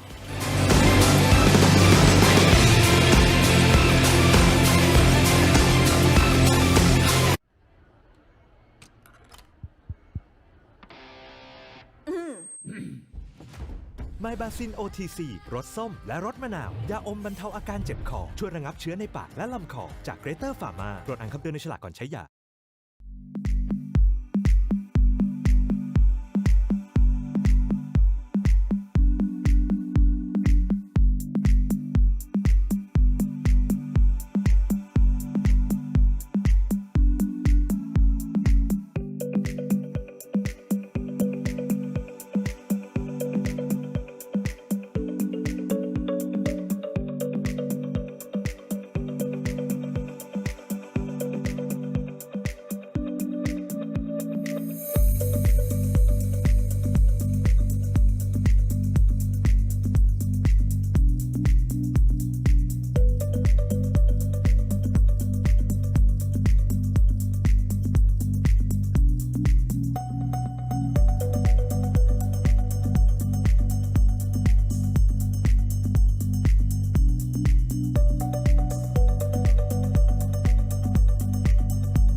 สนับสนุนโดย Lift Up Your Life สร้างสรรค์ความสุขให้ชีวิต Seagull Electric กลับมาต่อครับอาจารย์ปริญญากับอาจารย์ยุทธพรอยู่ในรายการนะฮะพูดคุยกันต่อนะครับอาจารย์ยุทธพรครับคิดเห็นอย่างไรกับเรื่องของการยุบสภานะฮะแน่นอนตามกำหนดเดิมก็คือ4 เดือนมกราคม30 มกราถูกต้องไหมฮะนั่นคือสิ่งที่คุยกันใน MOA 4 เดือนนะครับแต่อาจารย์ปริญญามองว่ามีโอกาสนะที่จะยุบสภาก่อนนั่นหมายความว่าถ้ายุบสภาก่อนเราก็ได้เลือกตั้งก่อนนะครับทำไมต้องยุบสภาก่อนล่ะครับก็เพราะว่ามีเรื่องของการยื่นอภิปรายไม่ไว้วางใจซึ่งคาดว่าอยู่ที่เพื่อไทยว่าจะยื่นมันมี2ประเด็นน่าจะยื่นแหละไม่แน่เกิดสมมติไม่แน่ถ้าหากว่าการยื่นนำไปสู่การยุบสภาเนี่ยเพื่อไทยก็ต้องประเมินไงว่าตัวเองตอนนี้คะแนนนิยมมันตีตื้นกลับมาพอหรือยังก่อนที่จะอย่าลืมนะเขาหยับขึ้นมา 2% 2.4% นะพูดเป๊ะๆตอนที่คุณทักษิณกลับมารับโทษเนี่ยคะแนนจาก11ขยับมา13กว่าเขาอาจจะคิดเฮ้ยโมเมนตัมมาอะไรอย่างนี้หรือเปล่าก็อันนี้ต้องอยู่ที่เขาแหละอาจารย์ปริญญามองแบบนี้แต่อาจารย์ทุกคนคิดว่าจะมีการยุบสภาก่อนกำหนดไหมผมคิดว่าโอกาสที่รัฐบาลจะอยู่ครบ4 เดือนมีมากกว่าเพราะหนึ่งก็คือว่าการยื่นอภิปรายไม่ไว้วางใจตามมาตรา151เนี่ยนะครับแม้ว่าพรรคเพื่อไทยเนี่ยมีโอกาสที่จะยื่นสูงนะแต่พอยื่นไปแล้วเนี่ยมาตรา151เขานับเสียงไม่ไว้วางใจนะซึ่งนั่นหมายว่าจะต้องมีความร่วมมือจาก พรรคประชาชนด้วยในการโหวตจึงจะเกินกว่ากึ่งหนึ่งของสภาผู้แทนราษฎรนะคือเพื่อไทยโหวตพรรคเดียวเนี่ยไม่พอนะครับเขาไม่ได้นับเสียงฝั่งไว้วางใจนะ151เนี่ยนับเสียงฝั่งไม่ไว้วางใจ เพราะฉะนั้นต้อง2พรรครวมกันนะครับเป็นอย่างน้อยจึงจะพอนะแต่คราวนี้เนี่ยพรรคประชาชนผมเชื่อว่าถ้าเพื่อไทยยื่นก็เป็นไปได้ที่ประชาชนจะงดออกเสียงในการโหวตในเรื่องของการลงมติอภิปรายไม่ไว้วางใจ เพราะเขาดีลกันแล้วเหรอหรือยังไง อันนั้นเราไม่รู้ เขาดีลไม่ดีลแต่ว่าจะมีการสร้างวาทกรรมเพื่อรองรับความชอบธรรมได้มากมายครับนะเช่นหนึ่งก็คือว่ายังอยู่ในกระบวนการของการแก้รัฐธรรมนูญอยู่นะเพื่อที่จะนำไปสู่เรื่องของการมีรัฐธรรมนูญใหม่นะอันที่สองก็คือว่าอยู่ในเงื่อนไข MOA นะครับที่จะเดินหน้าตาม MOA ที่ได้ตกลงกันไว้นะครับในตอนโหวตจัดตั้งรัฐบาลว่า4 เดือนอันที่3ก็คืออาจจะบอกว่าอันนี้คือการยื่นโดยพรรคเพื่อไทยซึ่งเป็นการยื่นโดยพรรคฝ่ายแค้นนะก็คือยื่นเพื่อชำระความแค้นไม่ได้ตั้งใจที่จะมีการตรวจสอบอย่างแท้จริงมันมีการประดิษฐ์สร้างวัฒกรรมอะไรได้เยอะแยะในการที่รองรับความชอบธรรมตรงนี้นะเพราะนั้นเป็นไปได้ที่ถึงเพื่อไทยยื่นเสียงไม่ไว้วางใจก็ไม่ถึงกึ่งหนึ่งซึ่งก็เป็นผลให้รัฐบาลก็ได้ไปต่อ แต่ถ้าสมมุติข้อมูลของพรรคเพื่อไทยแน่น ครับ ยื่นมาปุ๊บโอ้โหอย่างที่อาจารย์ปริญญาบอก ครับ ไม่ได้ว่ะ ปึ้งปั้งเลย มันปึ้งปั้งมันแบบ ก็นี่ คือถ้าไม่ยกมือถ้า ครับ ไม่ยกมือไม่ไว้วางใจ ครับ นี่คือจะเอาหน้าไปไว้ที่ไหนกับประชาชนที่เขาฟังทั้งหมดและข้อมูลขนาดนี้แล้วอะ ก็ที่ผมบอกแล้วไงมันการผลิตสร้างวัฒกรรมสนับสนุนความชอบธรรมได้เยอะแยะนะครับแล้วเขาก็ไม่ได้ไปลงไว้วางใจเขาลงงดออกเสียง มันก็เกิดขึ้ เฮ้ น ย ได้ แต่ นี่ คน ครับ คือตอนนี้ต้องเข้าใจ อัน โอ นี้ เค ครับ อันนี้มันจะลิงก์กับสิ่งที่ผมกำลังจะพูดต่อคือ MOA นี่ผมเชื่อว่าแฟนๆของ ครับ พรรคประชาชนหลายคนก็รู้สึกผิดหวังว่าไปยกมือให้คุณอนุทินทำไม ครับ นึกออกไหมฮะยกมือให้ภูมิใจไทย ครับ ทำไม แล้วนับภาษาอะไรถ้าเขาจะงดออกเสียงพี่ปายมั่นใจจะทำไม่ได้ โอ้โหนี่เป็นโอกาสที่คุณจะแสดงความนึกออกไหมฮะ คือมันอย่างนี้คุณทิน คือถ้าเกิดคุณอนุทินพ้นตำแหน่งเพราะถูกลงมติไม่ไว้วางใจคือเสียงเนี่ยตามมาตรา151นะครับเสียงไม่ไว้วางใจต้องมากกว่ากึ่งหนึ่ง มากกว่ากึ่งหนึ่ง คือ247คือเหมือนว่าตำพังเพียงเพื่อไทยเนี่ยไม่พอ ไม่ได้ ประชาชนก็ต้องมาร่วมด้วย ใช่ ถึง ครับ จะพ้นตำแหน่ง ใช่ครับ ทีนี้เขาก็ต้องถ้าพ้นขึ้นมาปุ๊บเนี่ยต่อให้พี่ปายเข้าเป้าพ้นปุ๊บเนี่ยนะกระบวนการมันคือนำไปสู่การเลือกนายกคนใหม่ ครับ ตรงนี้นะครับที่ทำให้พรรคประชาชนจะเข้ามุมที่เรียกว่าลำบากมากเลยว่าจะเล่นยังไงต่ออเป็นไปได้มากนะครับ ถ้าหากว่ามีการอภิปรายเกิดขึ้นจริงแล้วคุณอนุทินไม่ยุบสภาก่อนนะครับพรรคประชาชนเนี่ยนะครับ อาจจะต้องมีวิธีการแบบนี้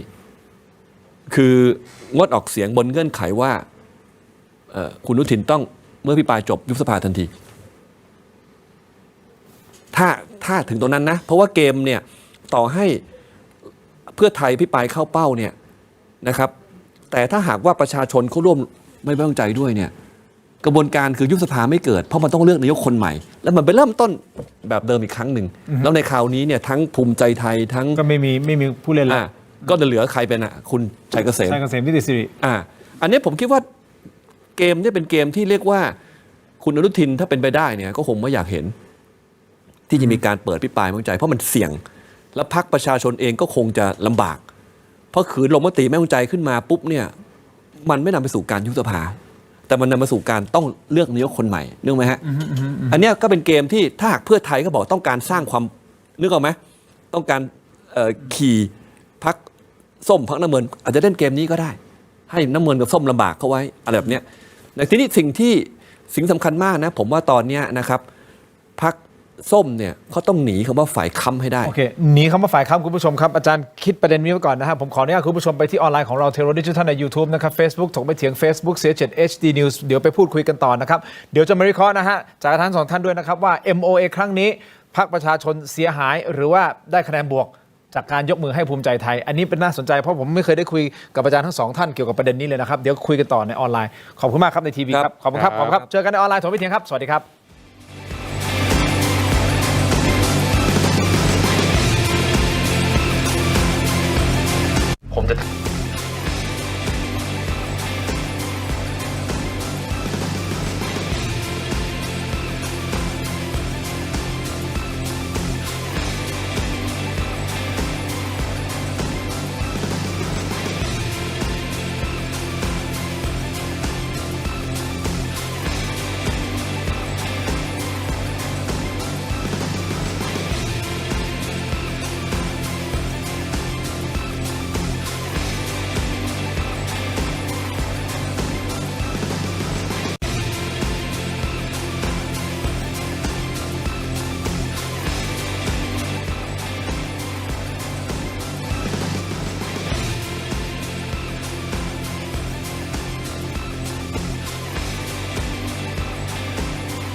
กลับเข้ามาถูกไม่ถึงในช่วงของออนไลน์คุณผู้ชมครับเรามีโหวตนะฮะพอดีขออภัยนะครับโหวตของเรามันเด้งออกไปก่อนหน้านี้นะครับเราต้องทำการโหวตใหม่นะคุณผู้ชมครับคุณคิดว่าสมัยหน้าพรรคส้มฮะจะได้ร่วมรัฐบาลหรือไม่ได้ร่วมนะฮะไม่ได้ร่วมและไม่แน่ใจก็โหวตกันเข้ามาหน่อยนะครับต้องขออภัยนะฮะผู้ที่โหวตกันเข้ามา 2-3 พันโหวตก่อนหน้านี้เด้งไปหมดแล้วนะครับโหวตใหม่ครับยังอยู่กับอาจารย์ยุทธพรนะครับอาจารย์ปริญญาเราพูดคุยกันถึงอนาคตการเมืองไทยนะมองข้ามช็อตไปเลยนะครับโดยเฉพาะพรรคประชาชนกับพรรคภูมิใจไทยและแน่นอนคีย์เพลเยอร์อีกพรรคหนึ่งก็คือพรรคเพื่อไทยการเมืองของไทยจะเป็นอย่างไรก็วิเคราะห์กันนะครับและแน่นอน 44 สสนะที่เป็นอดีตสสก้าวไกล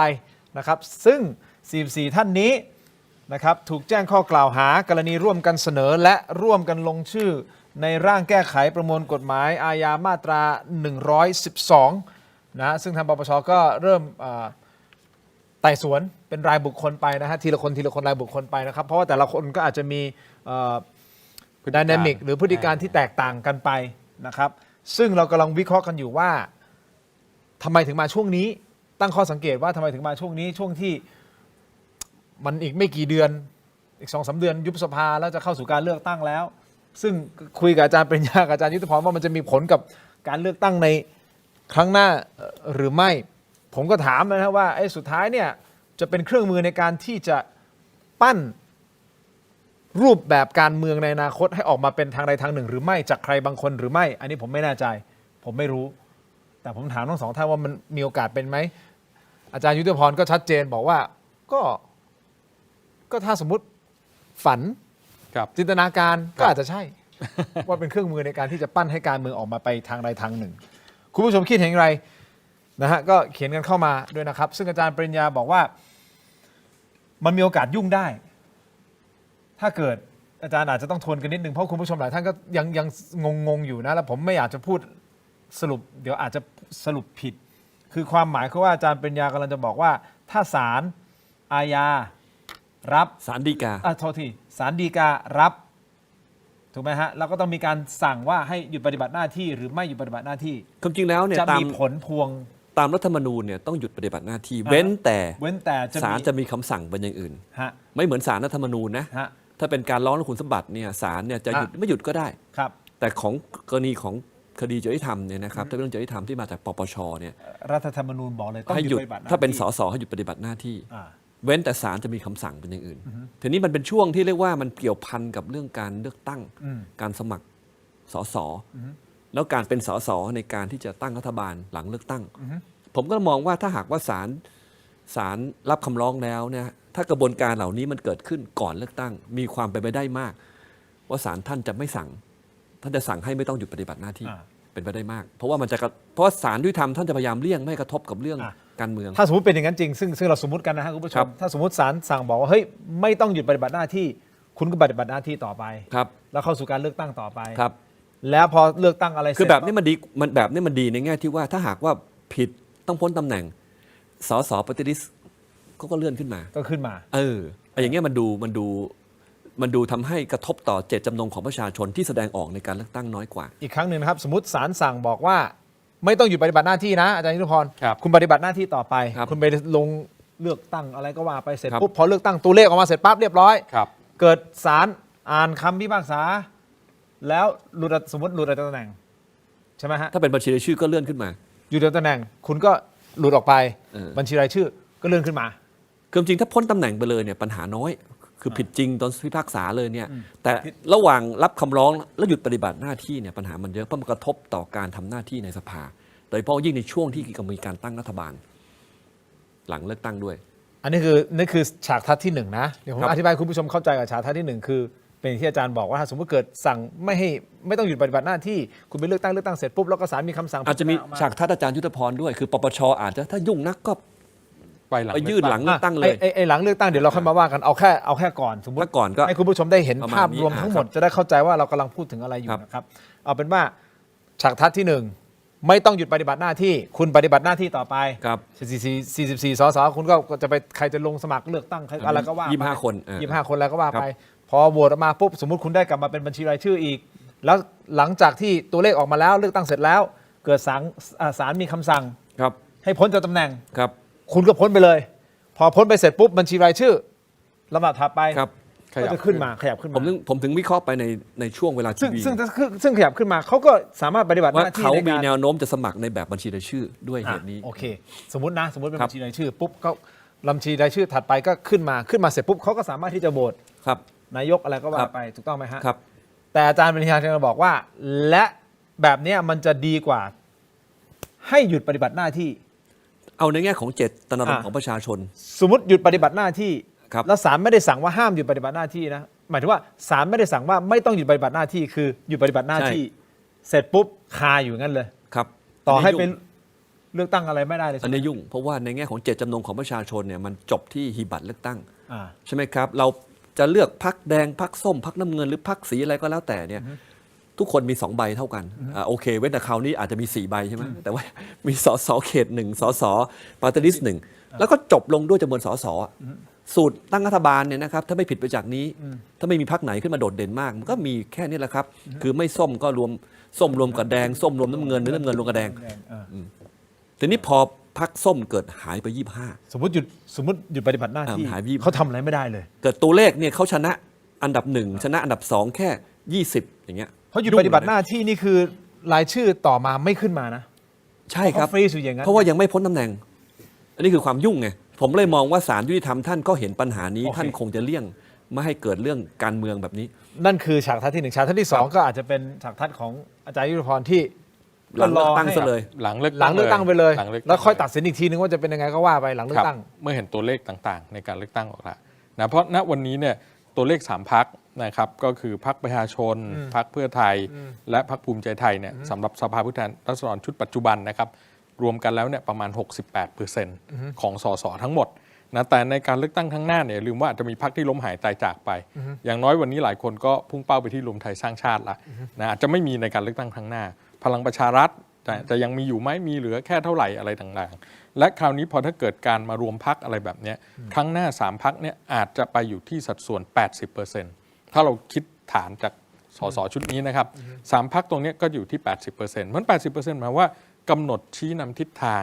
ของการเมืองได้ละนะเมื่อจะเป็นการจัดตั้งรัฐบาลการเลือกนายกนะรัฐบาลจะผสมออกมาในรูปแบบไหนสมการแบบไหนมีพรรคอะไรบ้างนะซึ่งตรงนั้นเนี่ยมันจะทำให้เห็นภาพว่าถ้าคดีนี้ออกมาเนี่ยไม่ว่าจะเป็นผลบวกผลลบนะครับจะมีผลต่อการเมืองหลังจากนั้นอย่างไร อันนี้คือในฉากทัศน์ที่2ครับ พรรคประชาชนผมค้างกับอาจารย์ยุทธพรไว้ตอนแรกอาจารย์จะวิเคราะห์เรื่องของพรรคประชาชนกับ ครับ การเซ็น MOU MOA โทษที MOA ครับ MOA MOA Memorandum of Agreement แล้วศาลฎีกาไม่ใช่ศาลอาญา ทีนั้นเป็นอะไรเนี่ย ไม่เป็นไรเดี๋ยวคุณทินดูการเมืองบ่อยๆ จะจำได้หมดเลยเรื่องพวกเนี้ยนะฮะ คือ ใน พวกเราพูด ไทย MOA มาตลอดนะ อยู่ดีทำไมพูด MOU อ่ะทิน เป็นอะไรอ่ะคุณอะเอาวันเกิดมากินหน่อยซิกดไหลย้อนมาแล้วเนี่ย ไม่พอดีไปพูดเรื่อง MOU 4344 มาก ใช่ไหม MOU 4344 พูดเยอะจนแบบติดมามัน MOA อาจารย์วิเคราะห์หน่อยฮะพรรคประชาชนกับ MOA ในครั้งนี้บาดเจ็บไหมฮะ หรือว่า ก็ ได้คะแนนเลย ได้รับผลกระทบพอสมควร ฮะ เพราะอะไรเพราะว่าหลายคนก็ตั้งคำถามนะครับว่าท้ายที่สุดแล้วเนี่ยทางเลือกของพรรคประชาชนในวันนั้นเนี่ยมันอาจจะไม่ได้มีจำกัดอยู่เพียงแค่2ทางนะคือโหวตให้พรรคภูมิใจไทยหรือว่าโหวตให้พรรคเพื่อไทยนะถ้าวันนั้นพรรคประชาชนตัดสินใจงดออกเสียง ก็ทำให้การจัดตั้งรัฐบาลมันเกิดไม่ได้นะเพราะด้วยสมการการเมืองณตอนนั้นเนี่ยอย่างน้อยต้องมีพรรคใหญ่1พรรคเป็นพรรคร่วมรัฐบาล หรือไปโหวตในการจัดตั้งรัฐบาลจึงจะสำเร็จนะแต่คราวนี้เนี่ยในแง่ของภูมิใจไทยกับเพื่อไทยเนี่ยเขารวมกันไม่ได้ละณชั่วโมงนั้นนะและในขณะเดียวกันถ้าพรรคประชาชนไม่ร่วมกับฝั่งใดฝั่งหนึ่งมันก็จะทำให้เกิดทางตันทางการเมือง และอาจจะนำไปสู่การยุบสภาคืนอำนาจให้กับพี่น้องประชาชน อันนี้ก็เกิดคำถามแบบนี้เกิดขึ้นเหมือนกัน ซึ่งมันก็เป็นสิ่งที่พรรคประชาชนต้องการไม่ใช่เหรอยุบสภาแล้ว ก่อนหน้านั้นก็เป็นข้อเสนอของเขาในก่อนหน้านั้นนะครับและในขณะเดียวกันในการตัดสินใจในการไปร่วม MOA เนี่ยนะครับ5-6 ข้อเนี่ยในการที่จะร่วมกับการโหวตให้กับทางภูมิใจไทยเนี่ยเขาก็โหวตเสร็จก็ถอยกลับมาเป็นฝ่ายค้านด้วย ซึ่งอันนี้ก็ทำให้เกิดข้อวิพากษ์วิจารณ์นะว่าเป็นการตีเช็คเปล่าให้รัฐบาลหรือเปล่านะทำไมไม่ไปร่วมในการที่จะจัดตั้งรัฐบาลรับตำแหน่งในคณะรัฐมนตรีต่างๆซึ่งตรงนี้จะเป็นการควบคุมในฐานะของคณะรัฐมนตรีหรือฝ่ายบริหารด้วยกันนะซึ่งการไปควบคุมตรงนี้อาจจะดีกว่าการเป็นฝ่ายค้านแล้วควบคุมด้วยเพียงแค่ MOA นะซึ่งวันนี้เราก็เห็นได้ว่า MOA บางข้อเช่น MOA ข้อที่4เนี่ยบอกว่าห้ามกระทำการทางตรงทางอ้อมเนี่ยเพื่อจะทำให้เกิดเป็นเสียงข้างมากก็ไม่เห็นจะมีการเคารพอะไรกันตรงนี้เนี่ยครับ แต่เขาบอกว่ามัน นะ ไม่ใช่นี่คุณเท้งก็ ครับ บอกเฮ้ยนี่ไม่ใช่เป็นการเติมก็ไม่รู้ฮะ ฐบาล ก็ มากนะฮะ ภูมิใจไทยเขาไปไหนเขาก็ชวนหมดนะฮะชวนไปยันงานส่งงานศพเขายังชวนมาเข้าร่วมพักเขาเลย แต่รัฐบาลเสียงข้างมากต้อง247 เสียงขึ้น ใช่ ไปนะฮะ ใช่แต่เขาไม่ได้สนใจที่จะชวนมาร่วมในรัฐบาลชุดนี้หรอกครับเขามองไปถึงเลือกตั้งครั้งหน้า ครั้งนี้เนี่ยภูมิใจไทยเขาอยู่สั้นยังไงก็อยู่สั้นผมยืนยันมาตลอดว่าอยู่สั้นเพื่ออยู่ยาว แสดงว่าเขาไม่ได้ทำผิดเงื่อนไข MOA สิครับ เพราะว่ามันไม่ใช่ในยุคนี้ไงฮะว่าเติมเสียงเข้ามามี ความพยายามไงเพราะข้อ4บอกนะฮะไม่กระทำการก็หมายว่ายังไม่ต้องไปถึงจุดที่เป็นเสียงข้างมากเลยไม่กระทำการใดๆทั้งทางตรงทางอ้อมนะเพราะนั้นเนี่ยการที่จะตัดสินใจตอนนั้นเนี่ยนะครับถ้าพรรคประชาชนเข้าร่วมในคณะรัฐมนตรีเนี่ยก็จะได้ตรวจสอบถ่วงดุลในฐานะที่ร่วมอยู่ในคณะรัฐมนตรีด้วยอะไรที่เห็นความไม่ชอบมาพากลก็จะได้เอาออกมาบอกพี่น้องประชาชนหรือการตรวจสอบที่พรรคประชาชนเองตรวจสอบได้ดีอยู่แล้วในหลายๆเรื่องกระทรวงแรงงานอะไรเนี่ยก็จะได้เดินหน้าต่อและที่สำคัญอีกประการหนึ่งก็คือว่าถ้าเราไปถึงขั้นของการทำประชามตินะครับรัฐธรรมนูญเนี่ยซึ่งเป็นโจทย์ใหญ่ของพรรคประชาชนนั่นเลยเนี่ยนะครับคณะรัฐมนตรีต้องเป็นผู้กำหนดคำถามริเริ่มประชามตินะแล้วครั้นี้ถ้าเขาได้นั่งอยู่ในรัฐมนตรีเนี่ยเขาจะมีส่วนร่วมในการที่จะไปกำหนดคำถามประชามติตรงนี้ด้วยนะครับอันนี้ก็คือสิ่งที่เขาไม่ได้อยู่ตรงนั้นละ ถ้าอย่างนี้นะหมายความว่าอาจารย์มองว่านี่เป็นการตัดสินใจที่พลาดโอกาส ใช่ พรรค คิดว่าพลาดโอกาสนะครับแม้ว่าเอาละจะฐานเสียงผู้สนับสนุนพรรคประชาชนบอกว่าตรงนี้เขาต้องการทำเพื่อที่จะได้มาซึ่งรัฐธรรมนูญอะไรต่อแต่ว่าข้อวิจารณ์มันก็ไม่น้อยนะครับกับการโหวต MOA ครั้งเนี้ยนะครับหลายคนวิพากษ์วิจารณ์ไปถึงขั้นเลยว่าหรือพรรคประชาชนไทยที่สุดอนาคตจะนำไปสู่การจัดตั้งพรรคการเมืองใหม่ งั้นกลับมาที่อาจารย์วิเคราะห์ก่อนหน้านี้ที่ผมถามว่าการยุบสภามีโอกาสที่จะเกิดขึ้นอย่างที่อาจารย์ปริญญาตั้งข้อสงสัยว่ามีโอกาสนะฮะที่จะเกิดขึ้นก่อนที่จะถึงวันที่31 มกราคมนั่นหมายความว่าอยู่ที่พรรคเพื่อไทยว่าจะยื่นอภิปรายไม่ไว้วางใจหรือไม่อย่างไรถูกต้องไหมฮะและถ้าสมมุติเกิดมีการยุบสภาเกิดขึ้นก่อนที่กำหนดแน่นอนเลือกตั้งมันก็จะเร็วขึ้นแต่อาจารย์ยุทธพรบอกว่าไม่น่าจะยุบสภาก่อนด้วยความที่ว่าพรรคประชาชนเองก็คงงดออกเสียง ครับ คราวเนี้ยถ้างดออกเสียงอีกมันจะไปซ้ำเติมในสิ่งที่เขารู้สึกว่าเขาพลาดผมไม่รู้ว่าเขารู้สึกพลาดหรือเปล่านะแต่ผมอนุมานเอาเองว่าโอ้โหไม่น่าไปโหวตให้คุณอนุทินเลย แต่อย่าลืมวันนี้เข้าสู่โหมดของการแก้รัฐธรรมนูญแล้วนะ14-15 ตุลาคมเนี่ยสภาพิจารณารัฐธรรมนูญของ3ร่างนะครับร่างของพรรคประชาชนพรรคเพื่อไทยพรรคภูมิใจไทยนะแล้วก็มีโอกาสแนวโน้มสูงด้วยนะว่ารัฐสภาคือสสบวกสวเนี่ยจะโหวตรับในร่างวาระแรกนะครับพอโหวตรับนั่นก็เข้าสู่วาระ2และสมัยประชุมเนี่ยสิ้นเดือนตุลาคมนี้ปิดแล้วนะครับเปิดอีกทีก็คือนู่นแหละ12 ธันวาคมนะครับซึ่งมันเหลือระยะเวลาเท่าไหร่ก็จะยุบสภาตาม MOA แล้วเดือนกว่าๆนะเพราะนั้นตรงนี้ก็เป็นไปได้ครับที่ท้ายสุดแล้วก็จะมีอย่างที่ผมบอกเมื่อสักครู่จะมีการสร้างวัฒกรรมรองรับความชอบธรรมต่างๆมากมายได้ในการที่จะโหวตงดออกเสียงในเรื่องการอภิปรายไม่ไว้วางใจนะ เพราะเขามีเป้าหมายที่มันสูงกว่าแค่นี้ ครับ เรื่องของแก้รัฐธรรมนูญที่ค้ำอยู่ ครับ ก็เดินหน้าต่อไป เดินหน้าต่อ หรืออาจจะออกมารูปแบบที่อาจารย์ปริญญาบอกคือโหวตให้นะงดออกเสียงแต่ว่ามีเงื่อนไขว่าคุณอนุทินต้องไปทำนู่นนี่นั่นอะไรต่อแล้วเนี่ยนะหรือ ก็คืออภิปรายเสร็จปุ๊บยุบทันที เป็น MOA ฉบับที่ 2 เกิดขึ้นอีกหรือเปล่า อาจารย์ปริญญาคิด ผมอธิบายแบบนักกฎหมาย ฮะ นะครับเพิ่มขึ้นมาคืออย่างนี้ครับรัฐธรรมนูญฉบับอาจารย์มีชัยเนี่ยได้ทำในสิ่งซึ่งทำให้เกิดปัญหามากรัฐธรรมนูญฉบับก่อนหน้านี้เนี่ยนะครับสสทุกคนเป็นนายกได้หมดมันไม่มีว่าที่นายกเราต้องได้สสถึง 5% ของคือ25 คนของทั้งหมดอาจารย์มีชัยก็ไปทำให้กลายเป็นมีเฉพาะว่าที่นายกแล้วได้ไม่เกิน3 คนแล้วก็ต้องเป็นพรรคที่ได้สสถึง 5% ใช่ไหมครับทำให้ตัวเลือกมันน้อยลงประการที่2เนี่ยหลักการของระบบรัฐสภาทั่วโลกเป็นแบบนี้นะครับที่ญี่ปุ่นเนี่ยกำลังเลือกนายกก็แบบเดียวกันรอบแรกเนี่ยใช้เสียงข้างมากเด็ดขาดคือต้องได้คนจะเป็นนายกในระบบรัฐสภาต้องได้เสียงเกินกึ่งหนึ่งเพราะถ้าไม่เกินขึ้นมามันอยู่ไม่ได้ถ้าถูกไม่ไว้วางใจเสนอกฎหมายก็ผ่านยากแต่ถ้าเกิดเลือกแล้วไม่สำเร็จรอบต่อมาเนี่ยเขาให้ใช้เสียงของพรรคของว่าที่นายกหรือคนไปแคนดิเดตที่มีเสียงสสเลือกมากที่สุดโดยไม่ต้องเกินครึ่งก็ได้เยอรมันก็แบบเดียวกันระบบรัฐสภาของไทยก่อนหน้านี้ก็เป็นแบบนี้ ของเรานะครับรัฐธรรมนูญฉบับก่อนหน้านี้บอกว่า ถ้าหากว่าภายใน30 วันหลังจากเปิดประชุมสภาครั้งแรกเนี่ยเลือกแล้วเสียงเนี่ยไม่เกินกว่ากึ่งหนึ่งนะคือไม่ถึง247ที่ผ่านมาเนี่ยนะให้เอาคนที่มีคะแนนมากสุดทูลเกล้าเลือกอีกทีหนึ่งนะครับ เลือกตนแล้วยังไม่ได้หรือเลือกซ้ำแล้วยังไม่ได้คะแนนมากสุดทูลเกล้าทีนี้ ไม่ต้องเกินกึ่งหนึ่ง คือมันไม่มีครับว่าถ้าเกิดเสียงไม่ได้แล้วยุบสภามันไม่มีเขียนเอาไว้ตรงนั้นมันไม่มีคือมันจะเป็นลักษณะที่เรียกว่าเลือกไงก็ไม่สำเร็จเนี่ยโอเคมันต้องจะกลับมาพิจารณาอีกทีแล้วเอายังไงแต่ที่ผ่านมามันไม่มีเลือกไม่สำเร็จไงคุณทินที่ผ่านมาคือถ้าหากเสียงเกินครึ่งไม่ได้ก็เอาคนคะแนนมากสุดแล้วนี่เป็นเหตุผลครับว่าในต่างประเทศทำไมถึงมีรัฐบาลเสียงข้างน้อยเพราะเลือกรอบแรกมันรวมพรรคจนเกินครึ่งไม่ได้มันก็พรรคใหญ่สุดมันก็เลยกลายเป็นรัฐบาลเสียงข้างน้อยด้วยเหตุแบบเนี้ยอันนี้ไอ้ของเราเนี่ยนะครับรุ่น60อาจารย์มีชัยไปตัดเรื่องนี้ทิ้งมันไม่ได้เขียนไว้คุณทินนายกต้องมีเสียงเกินครึ่งเท่านั้นถ้าเกิดรอบที่ผ่านมาไม่สำเร็จเนี่ยนะครับในส่วนของพรรคส้มก็ไม่มีว่าที่นายกของเขานี่ถ้าหากไม่มีเรื่องกติกาว่าที่นายกเนี่ยคนในพรรคส้มที่เป็นสสก็เป็น ใครก็ได้ ใช่ไงนี่คือปัญหาก็เลยมีตัวเลือก2ตัวที่เป็นว่าที่นายกที่เป็นได้ในขณะนั้นที่ถูกเลือกก็คือคุณอนุทินกับคุณชัยเกษมเนี่ยมันคือตัวเลือกของเขามีเท่านี้แล้วผมเข้าใจว่าถ้าจะฟังที่อันธนาธรเขาอธิบายเนี่ยเรื่องแกรนด์คอมเพมิสเนี่ยก็เข้าใจว่าคงต้องการที่จะปลดล็อกเรื่องสว1 ใน 3หวังว่าจะทำให้เกิดประตูหรือมีกุญแจไปสู่การจะแก้รัฐธรรมนูญทีนี้ก็ต้องรอดูแล้วครับ การเสียงสวด้วยไงครับ ใช่ครับต้องการเสียงสวด้วยนะครับคงไปตรงนี้นะครับเพื่อให้เกิดตรงนี้ทีนี้แต่ถ้าหากว่าเกิดมีการยุบสภาก่อน11 มกราคมเนี่ยมันก็ไม่สำเร็จที่จะมีสสรนะครับรูปแบบชัดเจนจนกระทั่งเอาผ่าน3 วันละแล้วก่อนนำขึ้นทูลเกล้าเนี่ยก็ทำตามรัฐธรรมนูญคือไปทำประชามติก็คือไปทำในวันเลือกตั้งการจะมีประชามติได้เนี่ยมันต้องผ่าน3 วาระถ้าหากว่ายุบสภาก่อนก็ไม่เกิด อ่ะตรงนี้นะครับ ก็ ทีนี้ สอดคล้องกับที่ มันก็เลยกลับมาที่ประเด็นตรงนี้ของพรรคเพื่อไทยครับพรรคเพื่อไทยก็ต้องระวังเพราะจะกลายเป็นต้องข้อหาว่าขวางก็ในเมื่อเขากำลัง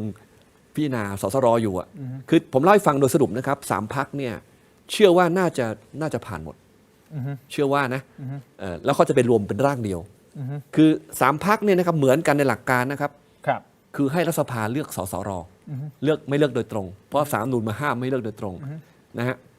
ไม่ได้ห้ามหรอกแต่ใช้คำว่ารัฐสภาไม่อาจให้ประชาชนเลือกผู้ร่างนูนโดยตรงผมพูดตรงนี้มันเป็นข้อกฎหมายเราข้ามไปก่อนแต่เรื่องของเรื่องคือว่าดังนั้นทั้ง3 ร่างคือให้รัฐสภาเลือกเหมือนกันหมดที่ต่างกันคืออะไรไหมคุณทินไอ้ที่มาว่ารายชื่อไปให้รัฐสภาเลือกเนี่ยของ3 พรรคเนี่ยเขาต่างกันโอเค ถ้าเขาตกลงกันได้เนี่ยก็เดินหน้าไปก็จบทีนี้ถ้าหากว่าในทางการเมืองรู้อยู่แล้วว่าถ้าหากยุบเกิดเปิดให้ปลายไม่ต้องใจเนี่ยมันนำไปสู่การยุบสภานั้นพรรคเพื่อไทยอาจจะโดนข้อหาตรงนี้คือหมายถึงว่าแทนที่สำเร็จก็เลยกลายไม่สำเร็จผมเลยคิดว่าพรรคเพื่อไทยเขาต้องดูมุมนี้ด้วยดูทิศทางลมด้วยผมก็เลยเห็นไปในทางอาจารย์ยุทธพรนะว่าเป็นไปได้ว่าถ้าแบบนี้ก็ไปถึง31 มกราไหมแต่อย่าลืมนะคุณอนุทินก็พูดนะว่ายังไงเนี่ยอยู่ไม่เกิน4 เดือนแน่แต่อาจจะยุบสภาก่อนตรงเนี้ยให้รอดูคือสรุปคือตอนเนี้ยให้รอดูวันนี้กับพรุ่งนี้ครับว่าตกลงแล้วเรื่องการแก้รัฐธรรมนูญให้มีสสรเนี่ยจะเป็นยังไงโอเคอันนี้ก็ให้คุณผู้ชมได้เห็นภาพรวมก่อนณตอนนี้นะฮะในเรื่องของการเมืองเรื่องของการเลือกตั้งนะครับแต่อยากจะไปที่พรรคการเมืองกันหน่อยนะฮะคุณผู้ชมครับคุณสมศักดิ์เทพสุทินนะได้ขึ้นชื่อว่าเป็นบุคคลที่ไม่เคยอยู่ฝ่ายค้าน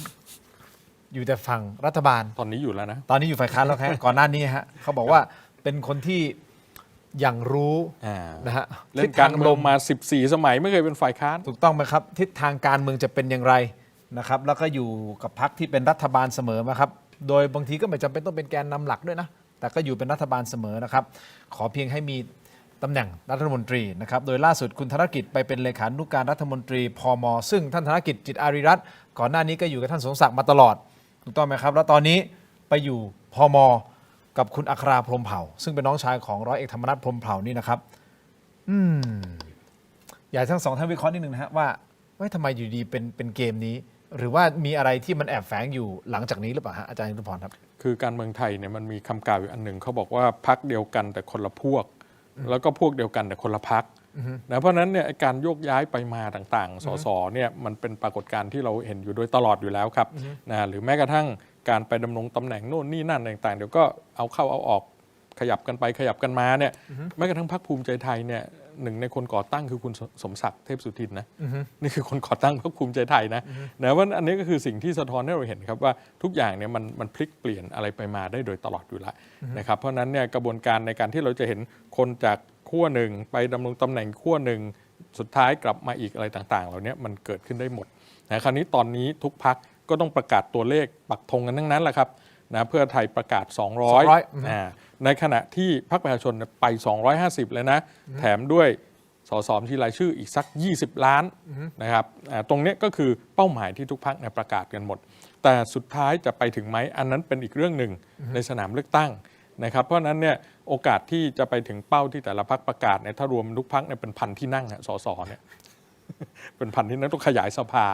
นะครับนะก็จริงมันไม่ได้ถึงขนาดนั้นหรอกนะครับผมว่าครั้งหน้าเนี่ยโอกาสพรรคอันดับหนึ่งเนี่ยก็คือพรรคประชาชนหรือพรรคภูมิใจไทยอันนี้เป็นไปได้ที่จะมา พรรคเพื่อไทยนี่ พรรคเพื่อไทยอาจจะเป็น2หรือ3พรรคเพื่อไทยพยายามที่จะยกเครื่องนะฮะยกเครื่องพรรคเพื่อไทยยกเครื่องประเทศไทยเวลาคือพรรคเพื่อไทยเนี่ยปัญหาวันนี้ไม่ได้เป็นปัญหานอกพรรคนะเพราะอะไรเพราะดูจากตัวเลขในการเลือกตั้งซ่อมนะครับที่เชียงรายที่ชนะก็ดีหรือศรีสะเกษแม้ว่าแพ้นะแต่มันสะท้อนภาพเห็นว่าฐานเสียงหรือแฟนๆพรรคเพื่อไทยเนี่ยไม่ได้ไปไหนนะแต่ปัญหาก็คือว่าฐานเก่าไม่ไปไหนแต่ฐานใหม่ไม่มาเติมเนี่ยอันนี้คือโจทย์อย่างพรรคเพื่อไทยแล้ววันนี้ก็คือปัญหาในเรื่องของกระบวนการบริหารภายในพรรคนะเพราะเป็นองค์กรทางการเมืองขนาดใหญ่นะครับเพราะนั้นเนี่ยด้วยเส้นทางการเมืองที่มายาวนานแล้วเป็นองค์กรการเมืองขนาดใหญ่นะมันก็มีโอกาสที่จะต้องเกิดปรากฏการณ์อะไรต่างๆแบบนี้อยู่โดยตลอดอยู่แล้วครับอันนี้คือปัญหาโจทย์อย่างเพื่อไทยซึ่งวันนี้ผมว่าเพื่อไทยอาจจะอยู่ที่สักประมาณ100บวกลบอันนี้ยังถึง100เหรอฮะคิดว่ามีโอกาสโอเคงั้นผมขอนิดนึงก่อนที่จะไปที่อาจารย์ปริญญานะครับกับกรณีของท่านสมศักดิ์นิดนึงนะครับคือการที่ move ที่ท่านธนกิจไปอยู่พม.กับคุณอัคราพรหมเผ่านะครับกล้าทำใช่ไหมพรรคกล้าทำบ้างคุณอัคราพรหมเผ่าใช่ไหมฮะนั่นแหละใช่นะพรรคกล้าทำใช่ครับพรรคกล้าทำอันนี้คือเป็น move เผื่อเลือกหรือเปล่าก็เลือกจากก็มาส่งให้ท่านธนกิจไปก่อนแล้วเดี๋ยวปูทางถึงเวลาค่อยมุไปเป็นไปได้ไหมฮะก็เป็นไปได้ก็บอกแล้วพรรคเดียวกันแต่คนละพวกเดียวกันแต่คนละพรรคเขาก็ย้ายอะไรกันได้ทั้งหมดนะครับแล้วเราก็ไม่เห็นในสภาเยอะแยะคนอยู่พรรคหนึ่งไปโหวตอีกพรรคหนึ่งบอกเป็นเอกสิทธิ์สสนะจนกระทั่งท้ายสุดนำมาสู่คำถามของผู้คนว่าตกลงมันเป็นเอกสิทธิ์หรือมันเป็นธุรกิจกันแน่ในเรื่องการย้ายพรรคการโหวตฟรีโหวตอันนี้มันจะเป็นเอกสิทธิ์หรือสุดท้ายมันเป็นธุรกิจโอเคครับแต่พรรคเพื่อไทยก็มีการแต่งตั้งใช่ไหมฮะคุณสุริยะแล้วก็คุณสมศักดิ์ใช่ไหมฮะบทบาทของทั้งสองท่านได้รับการแต่งตั้งเป็นผู้อำนวยการเลือกตั้งใช่ไหมคืออันนี้เป็นการพยายามล็อกเขาหรือเปล่าคือล็อกไม่ให้ไปเอาเนี่ยเฮ้ยอยู่กับเพื่อไทยก่อนนะอย่าเพิ่งไปไหนแต่ท่านธนกิจยืนตรงนี้แล้วเนี่ยไปพม.แล้วเอาไงต่อก็ต้องมีการพูดคุยกันเป็นเรื่องปกติครับในทางการเมืองแต่ว่าผมไม่คิดว่าพรรคเพื่อไทยเนี่ยจะไปถึงขั้นที่หลายคนบอกว่า0,000หรือว่าต่ำ100อะไรไม่ถึงขนาดนั้นผมว่าอยู่ประมาณ100นะแล้วถ้ากระแสในโค้งสุดท้ายนี่คือเราวิเคราะห์บนปัจจัยณเวลานี้นะครับในการเลือกตั้งเนี่ยมันมีกระบวนการเหล็กเยอะนะแล้วก็เป็นไปได้ที่อาจจะมีโอกาสมากกว่า100เนี่ยก็ยังเป็นไปได้อยู่ในขณะที่พรรคประชาชนก็อาจจะขยายฐานไม่ออกนะผมว่าก็คงได้ประมาณเท่าเดิมคือประมาณ150นะครับในขณะที่ภูมิใจไทยอันนี้น่าจับตาว่าเขาจะกระโดดจาก69ที่นั่งเนี่ยนะครับขึ้นมาเกิน100ได้ไหมซึ่งก็มีโอกาสเป็นไปได้โอกาสเหมือนกันนะครับ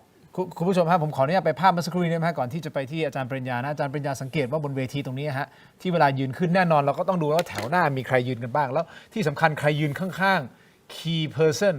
ตรงนี้คือคุณแพทองธารชินวัตรแล้วดูฮะคุณสุริยะยืนข้างๆนะฮะขวามือของคุณอุ๊งอิ๊งนะครับซ้ายมือคุณพงศักดิ์รัตนมงษ์ไพศาลนะฮะนี่คือตอนยืนนะไม่ได้พูดตอนนั่งตอนยืนนะครับคุณพงษ์เทพกาญจนาอาจารย์ชัยเกษมนิติสิริคุณไพโรจน์โลสมุทรนี่นะฮะโลสุนทรขออภัยโลสุนทรนะครับแล้วคุณอาจารย์ชูศักดิ์สิรินินนะคุณพิชัยนฤตพันธ์คุณสมศักดิ์เทพสุทินเนี่ยจริงๆอยู่ซ้ายนะซ้ายของเฟรมอยู่ข้างหลังนะครับมีจังหวะหนึ่งที่พอใช่ไหมช่วยแพนมันจะมีช่วยค่อยๆแพนจะเห็นท่านสมศักดิ์อยู่ข้างหลังนะฮะมันกลายเป็นมันตั้งข้อสังเกตไงอาจารย์ปริญญาทำไมคุณสมศักดิ์ไปอยู่ไกลจากข้างหลังเนี่ยเดี๋ยวค่อยๆดูนะคุณสมศักดิ์เห็นไหมนี่คุณสมศักดิ์อยู่ข้างหลังนี่ฮะ ถ้าอยู่ข้างหลังอาจารย์ชัยเกษมเลยอะครับ ไปอีกแถวหนึ่งเลยนะฮะเนี่ยฮะที่ใส่แว่นอยู่ข้างหลังเนี่ยหลังสุดเลยครับแล้วท่านก็มูฟตัวออกไปอยู่ข้างหลังคุณบอยสรวงศ์เทียนทอง แล้วก็หลุดเฟรมไป อาจารย์ปริญญามองยังไง คือจ กับ ริงๆ ประเด็น แล้วเนี่ย เรื่องของคุณสมศักดิ์ คุณ เทพ สมศักดิ์กับคุณสุริยะเนี่ยเขาไปไหนไปกัน ฮะ ไม่น่าจะแยกทางอย่างน้อยในขณะนี้ ครับ นะครับตอนนี้ก็เหมือนกับว่าให้คุณสุริยะมาออกหน้า ครับ การประกาศ 200 บวกลบเนี่ยเป็นการหยุดเลือดไหลนะครับยกเครื่องเนี่ยมันมีนัยยะอยู่สำคัญตรงเนี้ยฮะแล้วก็คุณแพทองธารเนี่ยได้ประกาศในวันนั้นว่า ครับ จากนี้ไปการตัดสินใจทางการเมืองของพรรคเป็นเรื่องของหัวหน้าพรรคกับกรรมการบริหารพรรคก็เหมือนกับว่านี่คือการยกเครื่องอะที่ผ่านมาเหมือนกับว่าคุณทักษิณมีบทบาทมากเกินไป แล้วคุณแพทองธารก็พูดในคลิปก่อนหน้านี้แล้วนะคุณทินคงจะสังเกตใช่ไหมครับว่า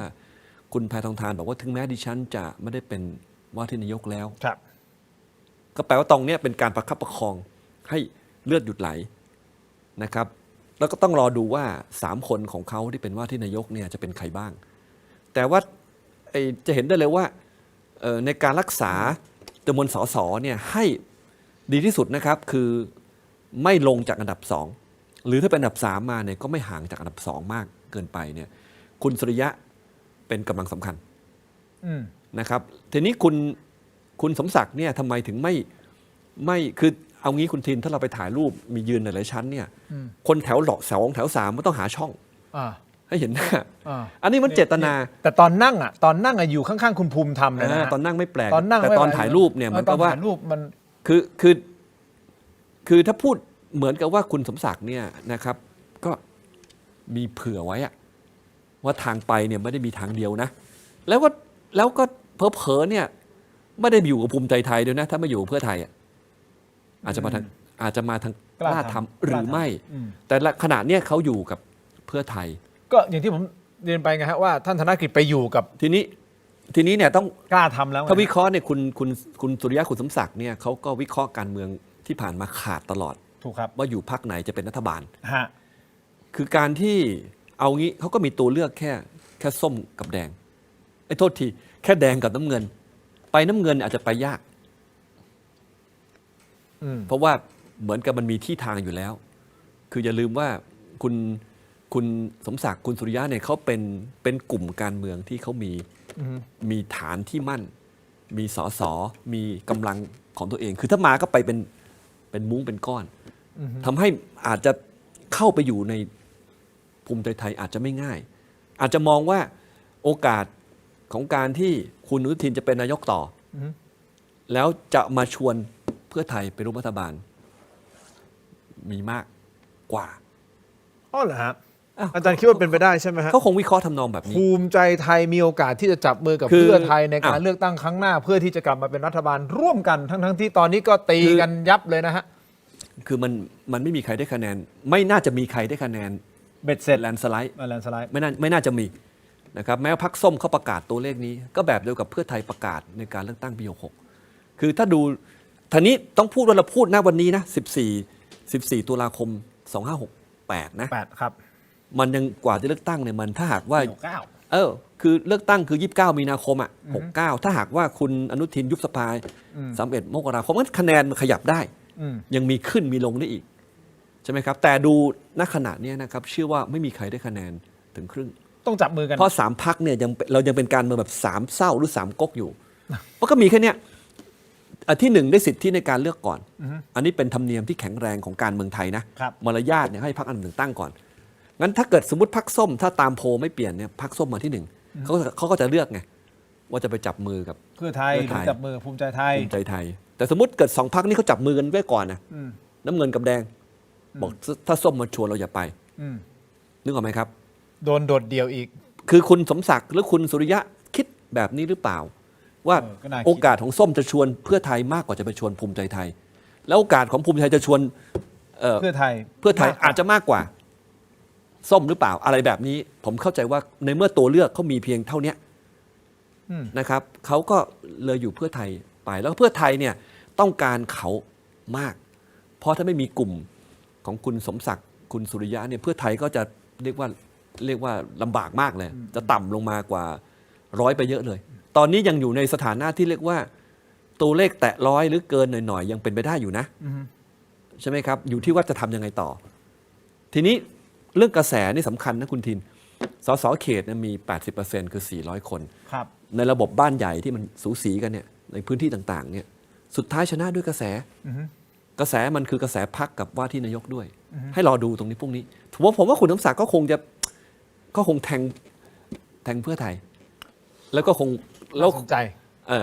แต่ถ้าหากคุณน้ำศักดิ์กับคุณสุริยะถอนออกมาสิเนี่ยเรื่องใหญ่สำหรับเพื่อไทย น่าสนใจ แต่ผมเข้าใจว่าพรรคเพื่อไทยเนี่ยต้องการหมายว่าอยู่ตรงไหนที่เป็นที่ต้องการมากที่สุดอะขนาดนี้คือเพื่อไทย งั้นผมขออนุญาตไปต่อเลยได้ไหมครับเพื่อที่จะโอเคพอเห็นภาพนั้นจากทั้งสองท่านในประเด็นนี้นะครับคราวนี้ประเด็นเรื่องของการทำประชามติ MOU 43 นะฮะว่าอันนี้คือเขามีแผนการนะฮะว่าจะให้ประชาชนเป็นคนตัดสินนะหลายคนก็มองว่าตรงนี้กำลังจะใช้กระแสของชาติมาเป็นตัวช่วยพยุงให้ตัวเองได้คะแนนนิยมมากขึ้นใช่หรือไม่นั่นคือข้อที่หนึ่งข้อที่สองและการทำแบบนี้มันจะทำให้พรรคภูมิใจไทยในอนาคตขึ้นมาแรงเป็นอันดับหนึ่งได้หรือเปล่า คือ โดยเฉพาะเรื่องของกัมพูชา ประเด็นแรกเลยเนี่ยคือการทำ MOU 43-44เนี่ยเอามาลงประชามติเนี่ยนะครับตรงนี้ผมไม่เห็นด้วยเลย ครับ นะเพราะอะไรเพราะว่าหนึ่งก็คือว่าการทำประชามตินั้นเนี่ยเป็นสิ่งที่ต้องอาศัยเรื่องการตกผลึกในสังคมพอ ครับ สมควร ครับ ที่เห็นตัวเลือกต่างๆแล้วนะครับ ครับ อย่างเช่นในกรณีเรื่องของการแก้ไขรัฐธรรมนูญเนี่ยเราคุยตั้งแต่ปี 62 นะครับมาถึงปัจจุบันเนี่ย 68 เนี่ย 5-6 ปีแล้วนะครับกระบวนการในการที่สังคมตกผลึกเห็นทางเลือกแล้ว ครับ นะว่ามันก็มีทางเลือกใหญ่ๆ อย่างเช่นหนึ่งก็คือว่าจะเป็นคำถามว่า ครับ ประชาชนต้องการแก้รัฐธรรมนูญหรือไม่นะครับกับอันที่สองก็คืออาจจะถามว่าแก้แบบไหนจะเอาสสรไหมหรือไม่เอาสสรนะมันเห็นทางเลือกที่ชัดเจนละแต่ MOU 43-44 เนี่ยเราเพิ่งมาพูดกันสัก 3-4 เดือนตรงเนี้ยนะเพราะสังคมยังไม่ตกผลึกเลยว่าทางเลือกหลักๆของมันมีอะไรบ้างนะอันที่สองก็คือว่าเรื่องของงานทางด้านความมั่นคงก็ดี งานต่างประเทศต่างๆก็ดีนะครับเรื่องของการเมืองระหว่างประเทศอะไรเหล่านี้เนี่ยมันเป็นสิ่งที่ต้องใช้เรื่องเทคนิคพอสมควร และหลายเรื่องมันเป็นข้อมูลลับนะในการที่เปิดเผยเนี่ยมันอาจจะส่งผลกระทบก็ได้นะการเปิดเผยกับพี่น้องประชาชนคนไทยอันนี้เป็นสิ่งที่ดีครับผมยืนยันว่ายังไงก็เป็นสิ่งที่ดี และการให้ประชาชนมีส่วนร่วมก็เป็นสิ่งที่ดี แต่เราจะมั่นใจได้ไงว่าข้อมูลที่เปิดเนี่ยมันจะไม่ออกไปสู่ต่างประเทศ เรามั่นใจได้ไงข้อมูลที่เปิดเนี่ยมันจะไม่ไปตกอยู่กับกัมพูชา ครับ นะครับเรามั่นใจได้ไงว่าบางเรื่องที่เราดำเนินการไปแล้วกำลังได้เปรียบอยู่เนี่ยมันจะกลายเป็นผลลบกับเราหรือเปล่า ถูกครับ นะอันนี้ก็คือสิ่งที่เราต้องพิจารณานะครับว่าบางเรื่องเนี่ยมันไม่ใช่บอกว่าจะทำประชามติได้ทั้งหมดนะครับและในขณะเดียวกันประชามติเองมันก็มีข้อจำกัดของมันนะคือมันก็ถามได้กว้างๆแค่นั้นนะครับมันไม่สามารถที่จะไปลงรายละเอียดอะไรได้มากวันนี้เรื่องบัตร4 ใบเนี่ยผมไม่ได้กังวลหรอกว่าคนจะกาผิดหรืออะไรต่างๆเพราะวันนี้คนไทยก็เรียนรู้นะครับเรื่องการเมืองเนี่ยกันเยอะละ ครับ นะครับแต่ประเด็นมันอยู่ที่ตัวเนื้อหาสาระมากกว่านะถ้าเนื้อหาสาระใน MOU เนี่ยคนยังไม่เข้าใจดีพอเนี่ยท้ายสุดมันจะกลายเป็นประชามติบนความว่างเปล่า ครับ คือไปลงประชามติโดยที่ว่าไม่รู้หรอกครับว่าสุดท้ายแล้วผลมันจะออกมายังไง สิ่งนี้ลงประชามติแล้วในด้านบวกจะเป็นผลลัพธ์ยังไง ด้านลบเป็นผลลัพธ์ยังไง ผลกระทบที่จะเกิด แต่มันเป็นกระแสไงครับกระแสตอนนี้คือเหมือ ครั น บ ให้ยกเลิก ก็นั่นนะก็ถูกปลุกปั่น แล้วนั่นมันก็จะถูกโยงมาสู่เข้าเรื่องของกระบวนการในการเลือกตั้งด้วย และเรื่องของการทำประชามติอีกอันหนึ่งด้วยคือเรื่องของรัฐธรรมนูญนะเพราะฉะนั้นวันนี้ผมคิดว่าเรื่อง MOU เนี่ยเป็นเรื่องที่ไม่ควรทำเพราะว่าเป็นเรื่องที่ฝ่ายบริหารก็ไปพิจารณาตัดสินใจ เขาไปจัดการเอาเอง มีการตั้งคณะกรรมการของสภาด้วยนะศึกษา อ่า ว่าควรจะยกเลิกหรืออะไรอย่างไร แล้ววันนี้ MOU 3เนี่ยใช้มา 25 ปีละ ครับ นะอาจจะไม่ต้องยกเลิกก็ได้ แต่ใช้วิธีการในการปรับปรุง แล้วคำถามคือถ้ายกเลิกเนี่ยกัมพูชาชอบนะครับเขาไม่ได้ไม่ชอบนะครับเพราะอะไรครับ เพราะหนึ่งในข้อที่ปรากฏใน MOU ก็คือว่าจะต้องใช้กลไกทวิภาคีในการเจรจา เมื่อไหร่ไม่มี MOU เขาก็ลากเราขึ้นศาลโลกเขาก็ลากเราไปศาลยุติธรรมระหว่างประเทศเขาก็พยายามดึงมหาอำนาจเข้ามามีบทบาทนะครับถึงตรงนั้นเนี่ยเราจะแก้ไขอย่างไร จะทำ MOU ขึ้นมาใหม่ได้เลยครับในสถานการณ์แบบนั้น อันนี้จริง ๆ คือรายละเอียด MOU ก็ ครับ ถ้าพูดได้คือพูดได้อีกเยอะ เยอะเลย นะครับแต่เอาเป็น ใช่ครับ ว่าภาพรวมเป็นประมาณนี้แต่ก่อน ครับ ที่จะกลับไปที่อาจารย์ปริญญานะครับนั่นหมายความว่าถ้าพรรคภูมิใจไทยสามารถทำเรื่องกัมพูชาทำเรื่องไทยกัมพูชาแล้วให้มันสำเร็จผลได้ ครับ ไปทางที่ประเทศชาติ ครับ ได้ประโยชน์ อันเนี้ยเขาจะได้คะแนนอีกเยอะเลยใช่ไหม แน่นอนวันนี้ไม่ว่าใคร เขาจะมาเป็น คบ พรรคอันดับหนึ่งได้ไหมฮะ ก็มีโอกาสนะ นะวันนี้ไม่ว่าใครก็ตามถ้าแก้ปัญหาในกัมพูชาให้สงบได้ระดับหนึ่งนะครับไอ้ยั่งยืนเนี่ยเป็นเรื่องที่ยากเพราะปัญหากัมพูชานี่ยืดเยื้อเรื้อรังมาร่วม ครับ ศตวรรษ ครับ นะแต่ให้สงบระดับหนึ่งเนี่ยผมว่าก็ได้รับคะแนนตรงนี้พอสมควรที่เราไม่เสียเปรียบนะ อ่ะ ครับ คำถามเดียวกันฮะอาจารย์ปริญญาคิดว่าถ้าภูมิใจไทยสามารถหรือรัฐบาลชุดนี้สามารถทำเรื่องกัมพูชาไทยกัมพูชาได้ คือ ครั้งหน้านี่คือเขาถล่มเลย เอาเฉพาะ3 พรรคหลักนะครับจะเป็นส้มเป็นแดงเป็นน้ำเงินเนี่ยทุกพรรคก็ต้องทำสสให้ได้มากที่สุด ครับ นะครับดังนั้นเนี่ยนะครับเวลาที่เหลืออยู่คือการทำคะแนน ซึ่งคุณอนุทินก็จะมีอยู่ในสภาวะที่ได้เปรียบกว่าพรรคอื่น เพราะว่ามีอำนาจบริหารในการสร้างผลงาน ครับ ใช่ไหมครับแล้วก็ช่วงแรกเนี่ย3 เดือนแรก 4 เดือนแรกเนี่ยนะครับคนยังไม่ค่อยจะอะไรใช่ไหมครับหรือจุดที่เป็นปัญหาก็ยังไม่มีดังนั้นโอกาสที่จะบวกอย่างเดียวเนี่ยจะมีมากเขาชัดๆเลยครับคะแนนนิยมคุณอนุทินตอนนี้แซงคะแนนของพรรคภูมิใจไทยไปแล้ว เดิมเท่ากันหมดนะไตรมาสแรกคือเดือนมีนาคมเนี่ยปี 68เนี่ย3%เท่ากันคะแนนนิยมตัวบุคคลกับคะแนนพรรคภูมิใจไทย พอไตรมาส2เดือนมิถุนายนขึ้นเป็น9เท่ากันพอไตรมาส3นะครับภูมิใจไทยขึ้นมา13แต่คุณอนุทินกระโดดไป20นะครับนี่คะแนนพรรคเนี่ยนะครับที่เล่าให้ฟังไปเนี่ยพรรคภูมิใจไทย13แต่พรรคประชาชนเขาล่วงมาจาก46เป็น33ก็จริงแต่ยังห่างภูมิใจไทยกับเพื่อไทยเนี่ยอยู่ 10 กว่า อยู่20%ทีนี้ทุกพรรคอย่างพรรคส้มเนี่ยเขาก็ต้องจะหาทางทำยังไงให้ขึ้นไปใหม่ใช่ไหมฮะภูมิใจไทยก็ต้องหาทางขึ้นไปอีกนะครับเพื่อไทยก็ต้องขึ้นไปอีกแต่อย่างนี้ฮะมันเนื่องจากมันรวมกันมันมีเท่านี้มันมีใครขึ้นก็ต้องมีคนลง ครับ ไอ้ตรงนี้นะครับก็เป็นข้อที่ต้องติดตามดูกันต่อไปแต่ผมว่าเป็นเรื่องที่ดีนะที่ทุกพรรคจะต้องแข่งกันทำงานเพื่อประชาชน โดยคุณอนุทินเนี่ยผมเข้าใจว่าเรื่อง MOU เนี่ยผมตอบสั้นๆนิดเดียวผมก็สงสัยว่าอาจารย์บรศักดิ์ท่านอธิบายอย่างนี้ในสภาบอกช่องสีเขียว ฮะ นะแปลว่าเลิก MOU ช่องแดงคือไปต่อ ผมฟังทีแรกผมก็งง ช่องแดง เพราะแดงมันต้องหยุดเขียวไปต่อสิ เลิกโอเค แต่อาจารย์บวรศักดิ์เนี่ยให้ใช้เลิก MOU เนี่ยคือใช้ช่องเขียว เหตุผลคืองี้ครับขอรัฐบาลขอไฟเขียวจากประชาชน เพื่อให้ เลิก ย MOU ทีนี้ผมเรียนว่างี้ครับคือเรื่องเนี้ยแน่นอนแหละคุณอนุทินก็ต้องเอาเรื่องเนี้ยเป็นเพราะว่าเรื่องชาตินิยมจะเป็นเรื่องที่ได้คะแนนอยู่แล้วนะครับอย่างเช่นการเปิดด่านเนี่ยเราจะไม่ได้ยินจากคุณอนุทินแน่ที่จะเปิด ครับ เพราะว่าเปิดแล้วมีผลเสียต่อคะแนนนิยม ถูก ใช่ไหมครับดังนั้นเนี่ยไอ้ตรงเนี้ยนะครับผมคิดว่าปัญหาใหญ่อยู่ตรงนี้ฮะรัฐบาลเหมือนกับตั้งใจที่จะอยากเลิกอ่ะแต่ว่าเหมือนกับกลัวคะแนนเสียงตัวเอง หรือเปล่า หา backup ทำนองนี้ทีนี้มันก็เลยกลายเป็นเรื่อง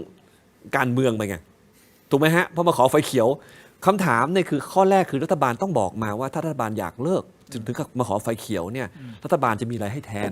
ในการแก้ปัญหาชายแดนไทยกัมพูชา เพราะการลบกันไม่ใช่คำตอบไงเราจะเอาอะไรมาแทนไอ้กลไกที่มีอยู่ แน่นอนครับ MOU มันใช้มามันตั้งแต่ปี344นะครับมันใช้มาตั้ง24 ปี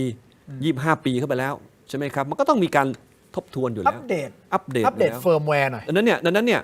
ผมคิดว่ามันไม่ใช่แค่ว่าเลิกไม่เลิกไงแล้ว ครับ ยังไงต่ออตรงเนี้ยนะครับคนคงอยากฟังแล้วก็ข้อสำคัญคือ ฮะ ถ้าต้องมารอประชามติแปลว่าอะไรครับ ครับ โน่นเลยคุณทิน 29 มีนา 69 ถึงขยับได้ ซึ่งความจริงเนี่ยมัน คาราคาซังอยู่นี่นะฮะ มันควรจะเร็วกว่านั้น แต่ว่าผมว่าเรื่องที่จะไม่เกี่ยวกับ MOU นะต้องทำเลยเนี่ยคือเรื่องบ้านหนองจานหนองย่าแก้ว ครับ ตรงเนี้ยคนก็รอดูฝีมือรอดูผลงาน เราก็ติดตามเรื่องนั้นอยู่นะฮะคุณผู้ชมครับ เอาละจากเรื่องนี้ผมขอไปเรื่องหนึ่งสั้นๆนิดนึงฮะคุณผู้ชมครับพรรคชาติไทยพัฒนา มีแววมาว่าถูกทาบทามไปเพื่อไทย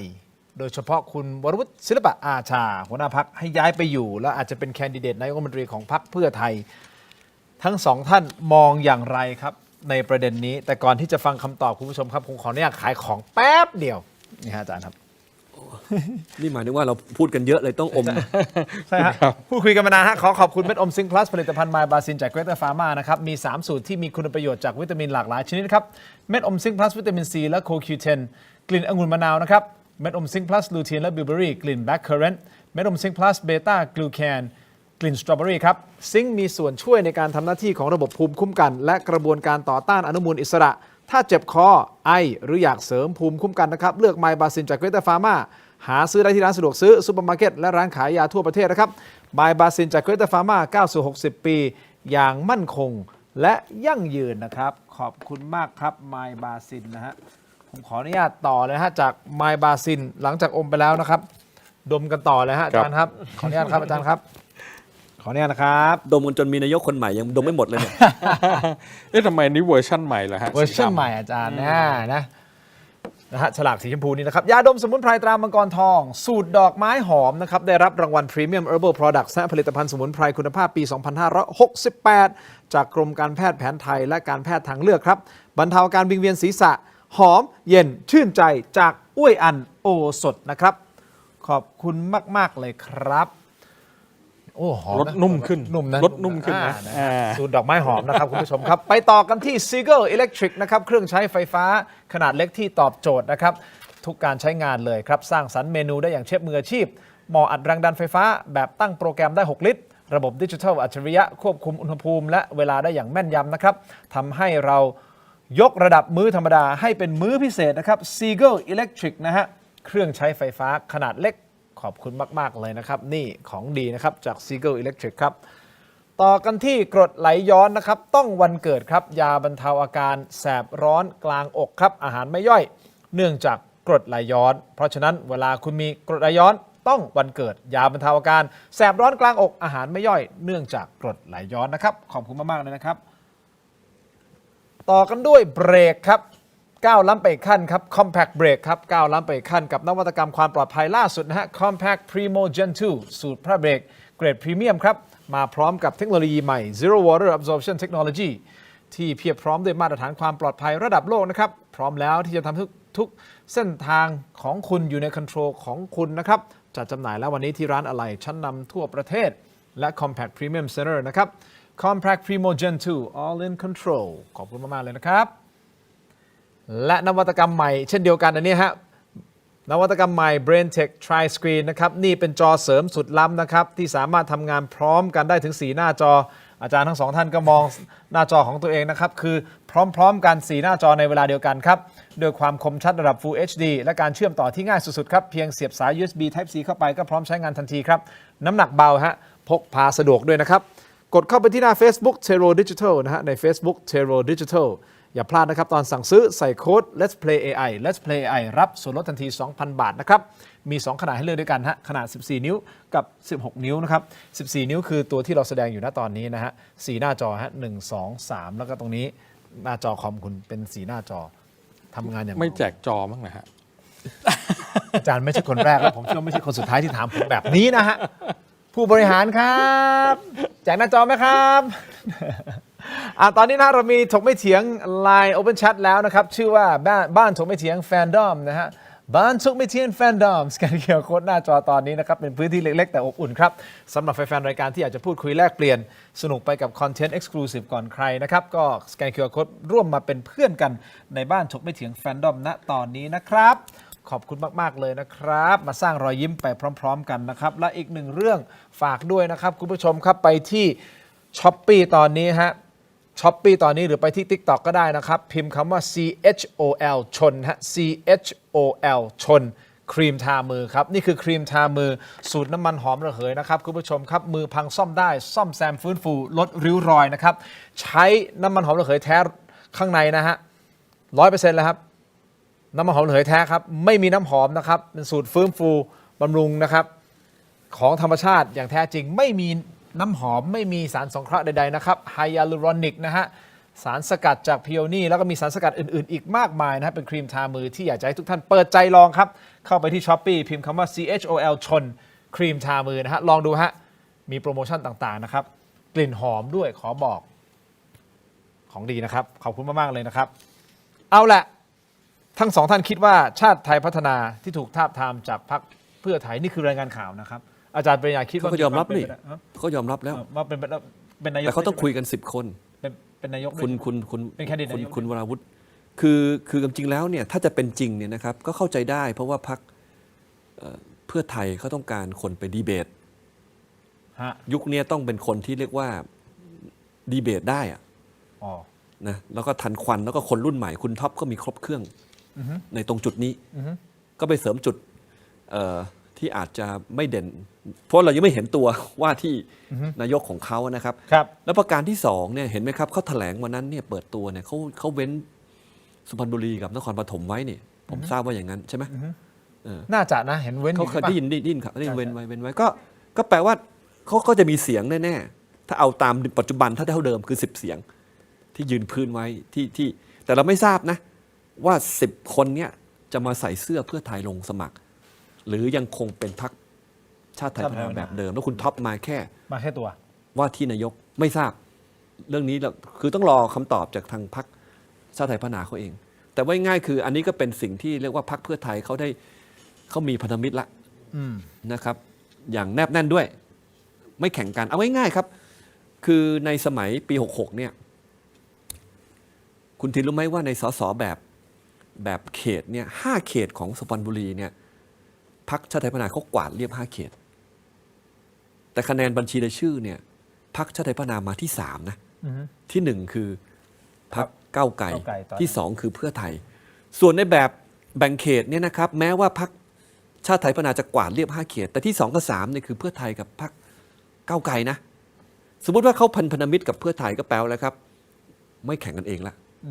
นึกออกไหมครับเหลือแค่ว่า10 คนเนี่ยจะลงสมัครในเสื้อเพื่อไทยหรือพรรคชาติไทยพัฒนาเหมือนเดิมแต่เพื่อไทยก็จะไม่มาแข่งกับพรรคชาติพัฒนาหรือถ้าแข่งหรือมันก็มาพรรคเป็นพรรคเพื่อไทยเลยงั้นไอการที่แบบอาจจะเพี้ยงพ้ำได้อะไรก็จะมีปัญหาน้อยลงแล้วการที่จะยกมือให้เป็นนายกกันแน่ๆก็จะชัดเจนคือผมเห็นว่าเขามีแน่ๆแล้วแหละเพียงแต่ว่าจะเป็นความร่วมมือถึงขนาดคุณวรวุฒิมาเป็นว่าที่นายกเลยหรือเป็นปาร์ตี้ลิสต์อันดับต้นๆเลยแล้วก็สส10 คนนี้ ย้ายพักมา ย้ายพักเลยหรือเพียงแค่เพื่อไทยจะไม่ส่งแข่ง หรือเราไม่ทราบได้ ฝากพัก เราไม่ทราบได้ ฝากพักไว้กั แต่ บ เราเห็นความร่วมมือแล้ว คนอื่น แล้วก็คุณ ครับ ท็อปก็มาเลือกตัวเอง ครับ อาจารย์ยุทธพรคิดไงครับ ก็มีโอกาสที่จะเป็นไปได้นะครับ คือมองจาก 2 มุมนะครับมุมของทางคุณท็อปแล้วก็พรรคชาติไทยพัฒนา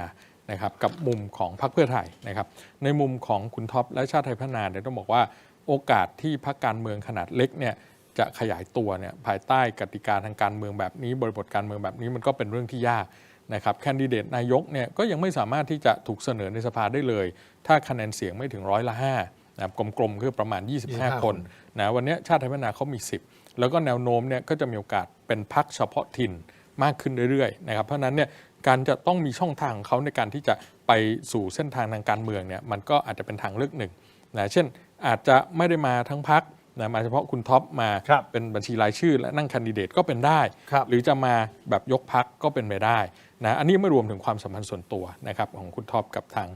คุณทักษิณหรืออะไรต่างๆเหล่านี้นะครับในขณะเดียวกันมองจากมุมของเพื่อไทยวันนี้เพื่อไทยก็มีข้อจำกัดในเรื่องของแคนดิเดตนายกนะซึ่งถูกใช้มาเรื่อยๆละนะแม้กระทั่งในสมัยของสภาผู้แทนราษฎรชุดนี้เนี่ยเพื่อไทยใช้แคนดิเดตไป2 คนละนะครับเกือบจะต้องมีคนที่3ด้วยซ้ำไปเพราะนั้นเนี่ยแคนดิเดตของพรรคเพื่อไทยก็ค่อยๆทยอยลดลงไปเหมือนกันการจะต้องหาแม่เหล็กและโดยเฉพาะต้องเป็นคนรุ่นใหม่ๆนะเพื่อที่จะเข้าสู่พื้นที่ทางการเมืองแบบยุคใหม่เนี่ยคุณท็อปก็เป็นอีกทางเลือกที่น่าสนใจนะครับเพราะฉะนั้นก็เป็นไปได้เหมือนกันที่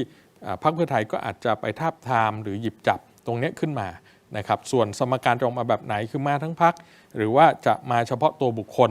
อันนี้เป็นเรื่องที่จะต้องมีการประเมินสถานการณ์การเมืองเพราะว่าอะไรเพราะว่าท้ายที่สุดแล้วเนี่ยถ้ามาทั้งพรรคมันก็จะมีข้อดีมาเติมให้เพื่อไทยก็มีเพิ่มมาอีกสัก9 ที่นั่ง10 ที่นั่งอะไรก็เป็นไปได้นะครับแต่ถ้ามาตรงนั้นก็จะทำให้เป็นปัญหากับเพื่อไทยเหมือนกันที่เป็นองค์กรการเมืองขนาดใหญ่อยู่แล้วมีกลุ่มกวนการเมืองเยอะอยู่แล้วเนี่ยก็เพิ่มเข้ามาอีกกลุ่มนึงก็จะเป็นปัญหาเหมือนกันนะกับการเป็นพรรคสาขาเนี่ยมันจะบริหารจัดการอะไรกันง่ายหรือไม่เอามาเฉพาะแคนดิเดตคนเดียวนะมันก็เป็นอีกสมการที่อาจจะเกิดขึ้นได้เหมือนกัน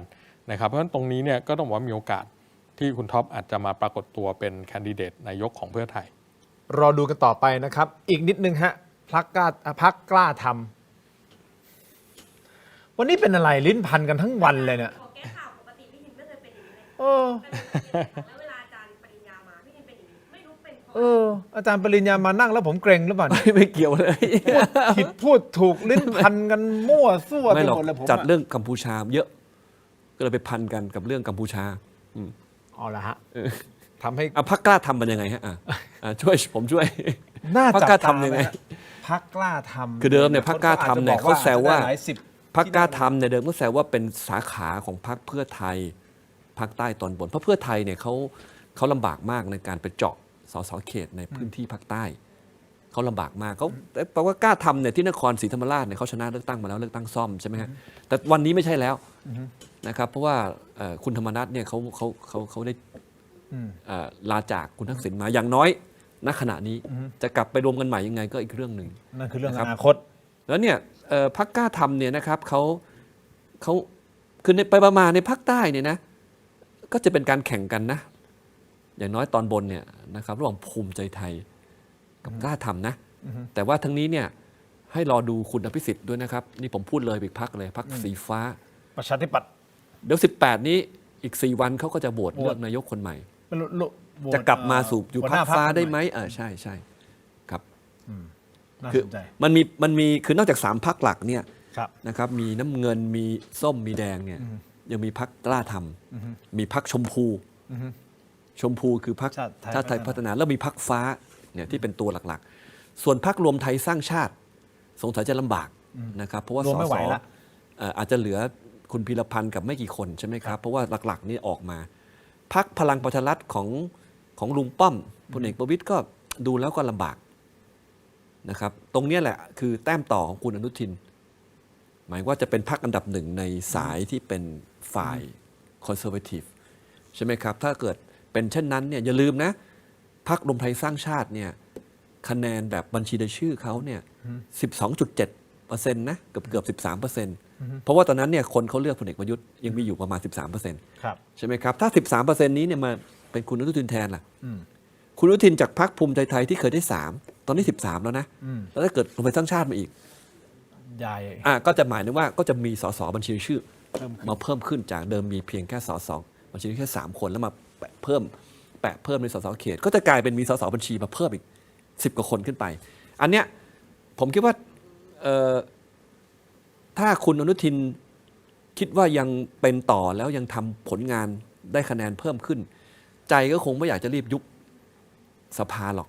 แต่ถ้าหากว่ามีเหตุที่เรียกว่าจะทำให้แย่กว่าในการยุบสภาเนี่ยมันก็อาจจะเป็นทางเลือกที่ต้องเลือกคือตอนนี้เรียกว่าจับตาไม่กระพริบแล้วก็เรื่องของรัฐธรรมนูญที่พิจารณากัน2 วันเนี่ยจะสำเร็จหรือไม่อยู่ที่ว่ายุบสภาก่อน31 มกราหรือเปล่ายุบก่อนก็ไม่สำเร็จครับโอเค ครับ ตามกันต่อ ครับ อาจารย์นิดนึงครับ ครับ พรรคกล้าทำวิเคราะห์นะครับ ผมว่าพรรคกล้าทำก็เป็นพรรคที่น่าสนใจเหมือนกันนะครับว่าเขาเติบโตมาแม้ว่าอาจจะมีเสียงวิพากษ์วิจารณ์อะไรต่าง ครับ ๆแต่ว่าในแง่ทางการเมืองเนี่ยพรรคกล้าทำเนี่ยเขาก็ใช้วิธีการในการดึงนะครับบรรดากลุ่มกวนการเมืองอะไรต่างๆเหล่านี้แล้วก็เน้นการสร้างฐานระดับพื้นที่ ครับ เราเห็นตั้งแต่การเข้ามานะครับของพรรคกล้าทำเนี่ยเขาจะดูแลกระทรวงซึ่งมันส่งผลต่อวิถีชีวิตของผู้คนในชนบทเช่นกระทรวงเกษตรและสหกรณ์เนี่ยนะครับก็จะมีผลในเชิงนโยบายอะไรต่างๆเหล่านี้เพราะนี่คือการปูทางปูฐานในการที่จะมุ่งไปสู่พื้นที่ที่เป็นเขตต่างจังหวัดซะเป็นส่วนใหญ่เพราะฉะนั้นเขาไม่ได้จำเป็นที่ต้องสนใจในเรื่องภาพทางการเมืองมากนักนะเพราะเขาไม่ได้เน้นขายสสบัญชีรายชื่อนี่ครับเพราะฉะนั้นอันนี้ก็คือสิ่งที่ก็ต้องบอกว่าประมาทไม่ได้เหมือนกันนะกับการที่จะเป็นยุทธศาสตร์เหมือนกับป่าล้อมเมืองของทางพรรคกล้าทำนะครับก็ต้องติดตามต่อไปนะฮะคุณผู้ชมครับแต่นี่คือการเมือง นี่คือสีเขียวกล้าทำสรุปคือสีเขียว หลายสีเหลยเกินหลายสีเหลย เป็ เกิ น น กีฬาสีแท้ๆแล้วตอนนี้ นั่นคือเราคุยกันวันนี้นะวันที่14 ตุลานะครับแต่ทุกอย่างมันเกิดขึ้นได้ในวันข้างหน้ามันจะเปลี่ยนไปเรื่อย พรรคใหม่ๆที่เกิดขึ้นอีกเยอะๆรอติดตามนะฮะคุณผู้ชมครับแต่ที่แน่วันนี้ขอบคุณอาจารย์ทั้งสองท่านมากๆครับขอบคุณทุกท่านสำหรับการติดตามมาดูโหวตกันนิดนึงได้ไหมฮะโหวตกันนะคุณคิดว่าสมัยหน้าพรรคส้มจะได้ร่วมรัฐบาลหรือไม่เราถามแบบนี้นะครับได้ร่วมไม่ได้ร่วมไม่แน่ใจนะครับได้ร่วมอยู่ที่ 38% ไม่ได้ร่วมอยู่ที่ 48% ไม่แน่ใจที่ 14% นะฮะขอบคุณทุกท่านที่กลับเข้ามาโหวตเราอีกนะฮะมันเป็นอะไรทินโหวตเข้ามาอีกเพราะว่าก่อนหน้านี้มันเด้งไปนะครับโอ้ผมไม่ไหวแล้วสงสัยผมต้องไปเติมวิตามินในร่างกายแล้วต้องดมจะดมหน่อยไหมจะดมขอบคุณอาจารย์ผมต้องดมจะดมโอเคนะครับอ้าวขอบคุณอาจารย์ทั้งสองท่านครับลาผู้ชมไปก่อนครับทั้งหมดนี้คือตรงไปเที่ยงครับลาไปก่อนครับสวัสดีครับสวัสดีครับ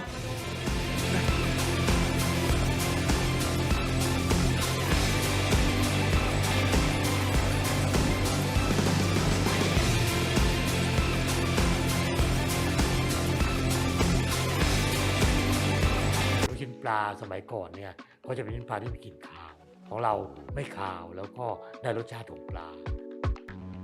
เราผลิตซูรินี้แล้วเนี่ยเราก็อยากจะแปรรูปบ้างเราก็เลยมองเป้าไปที่สินค้าเก่าในตลาดเก่าก็คือลูกชิ้นปลาทอดมันปลาก็เลยเป็นจุดกำเนิดของทางลูกชิ้นที่เกิดขึ้นในบริษัทแมนเอฝากสินค้าของแมนเอเรานะครับอยู่ในใจของผู้บริโภคทุกท่านสั่งซื้อทาง Thailand Postmart นะครับ มีคุณผู้ชมถามเข้ามามากมายนะครับว่าถกไม่เถียงมีวิธีการร้องทุกข์อย่างไร เรามีขั้นตอนง่ายๆ ดังต่อไปนี้ครับ เริ่มต้นจากสแกน QR Code นี้เลยครับ จากนั้นนะครับท่านก็เข้าสู่หน้า Inbox ของรายการถกไม่เถียง เพียงท่านกดคำว่าเริ่มต้นระบบอัตโนมัติจะส่งลิงก์ที่ทีมถกไม่เถียงสร้างขึ้นมาให้แก่ท่านนะครับรับรองว่าเป็นลิงก์ที่ปลอดภัยกดเข้าไปได้เลยครับเมื่อเข้าไปถึงหน้านี้นี่นะฮะแค่นี้นะครับท่านก็พิมพ์เรื่องราวร้องทุกข์มาได้เลยนะครับแต่ผมมีทริค3 ข้อสำหรับการร้องทุกข์เข้ามาในรายการถกไม่เถียงนะครับ 1. เขียนเรื่องราวร้องทุกข์ของท่านให้ละเอียดชัดเจนและสรุปโดยง่ายที่สุดนะครับข้อที่ 2 เขียนชื่อเบอร์โทรของท่านให้ครบถ้วนสมบูรณ์ที่สุด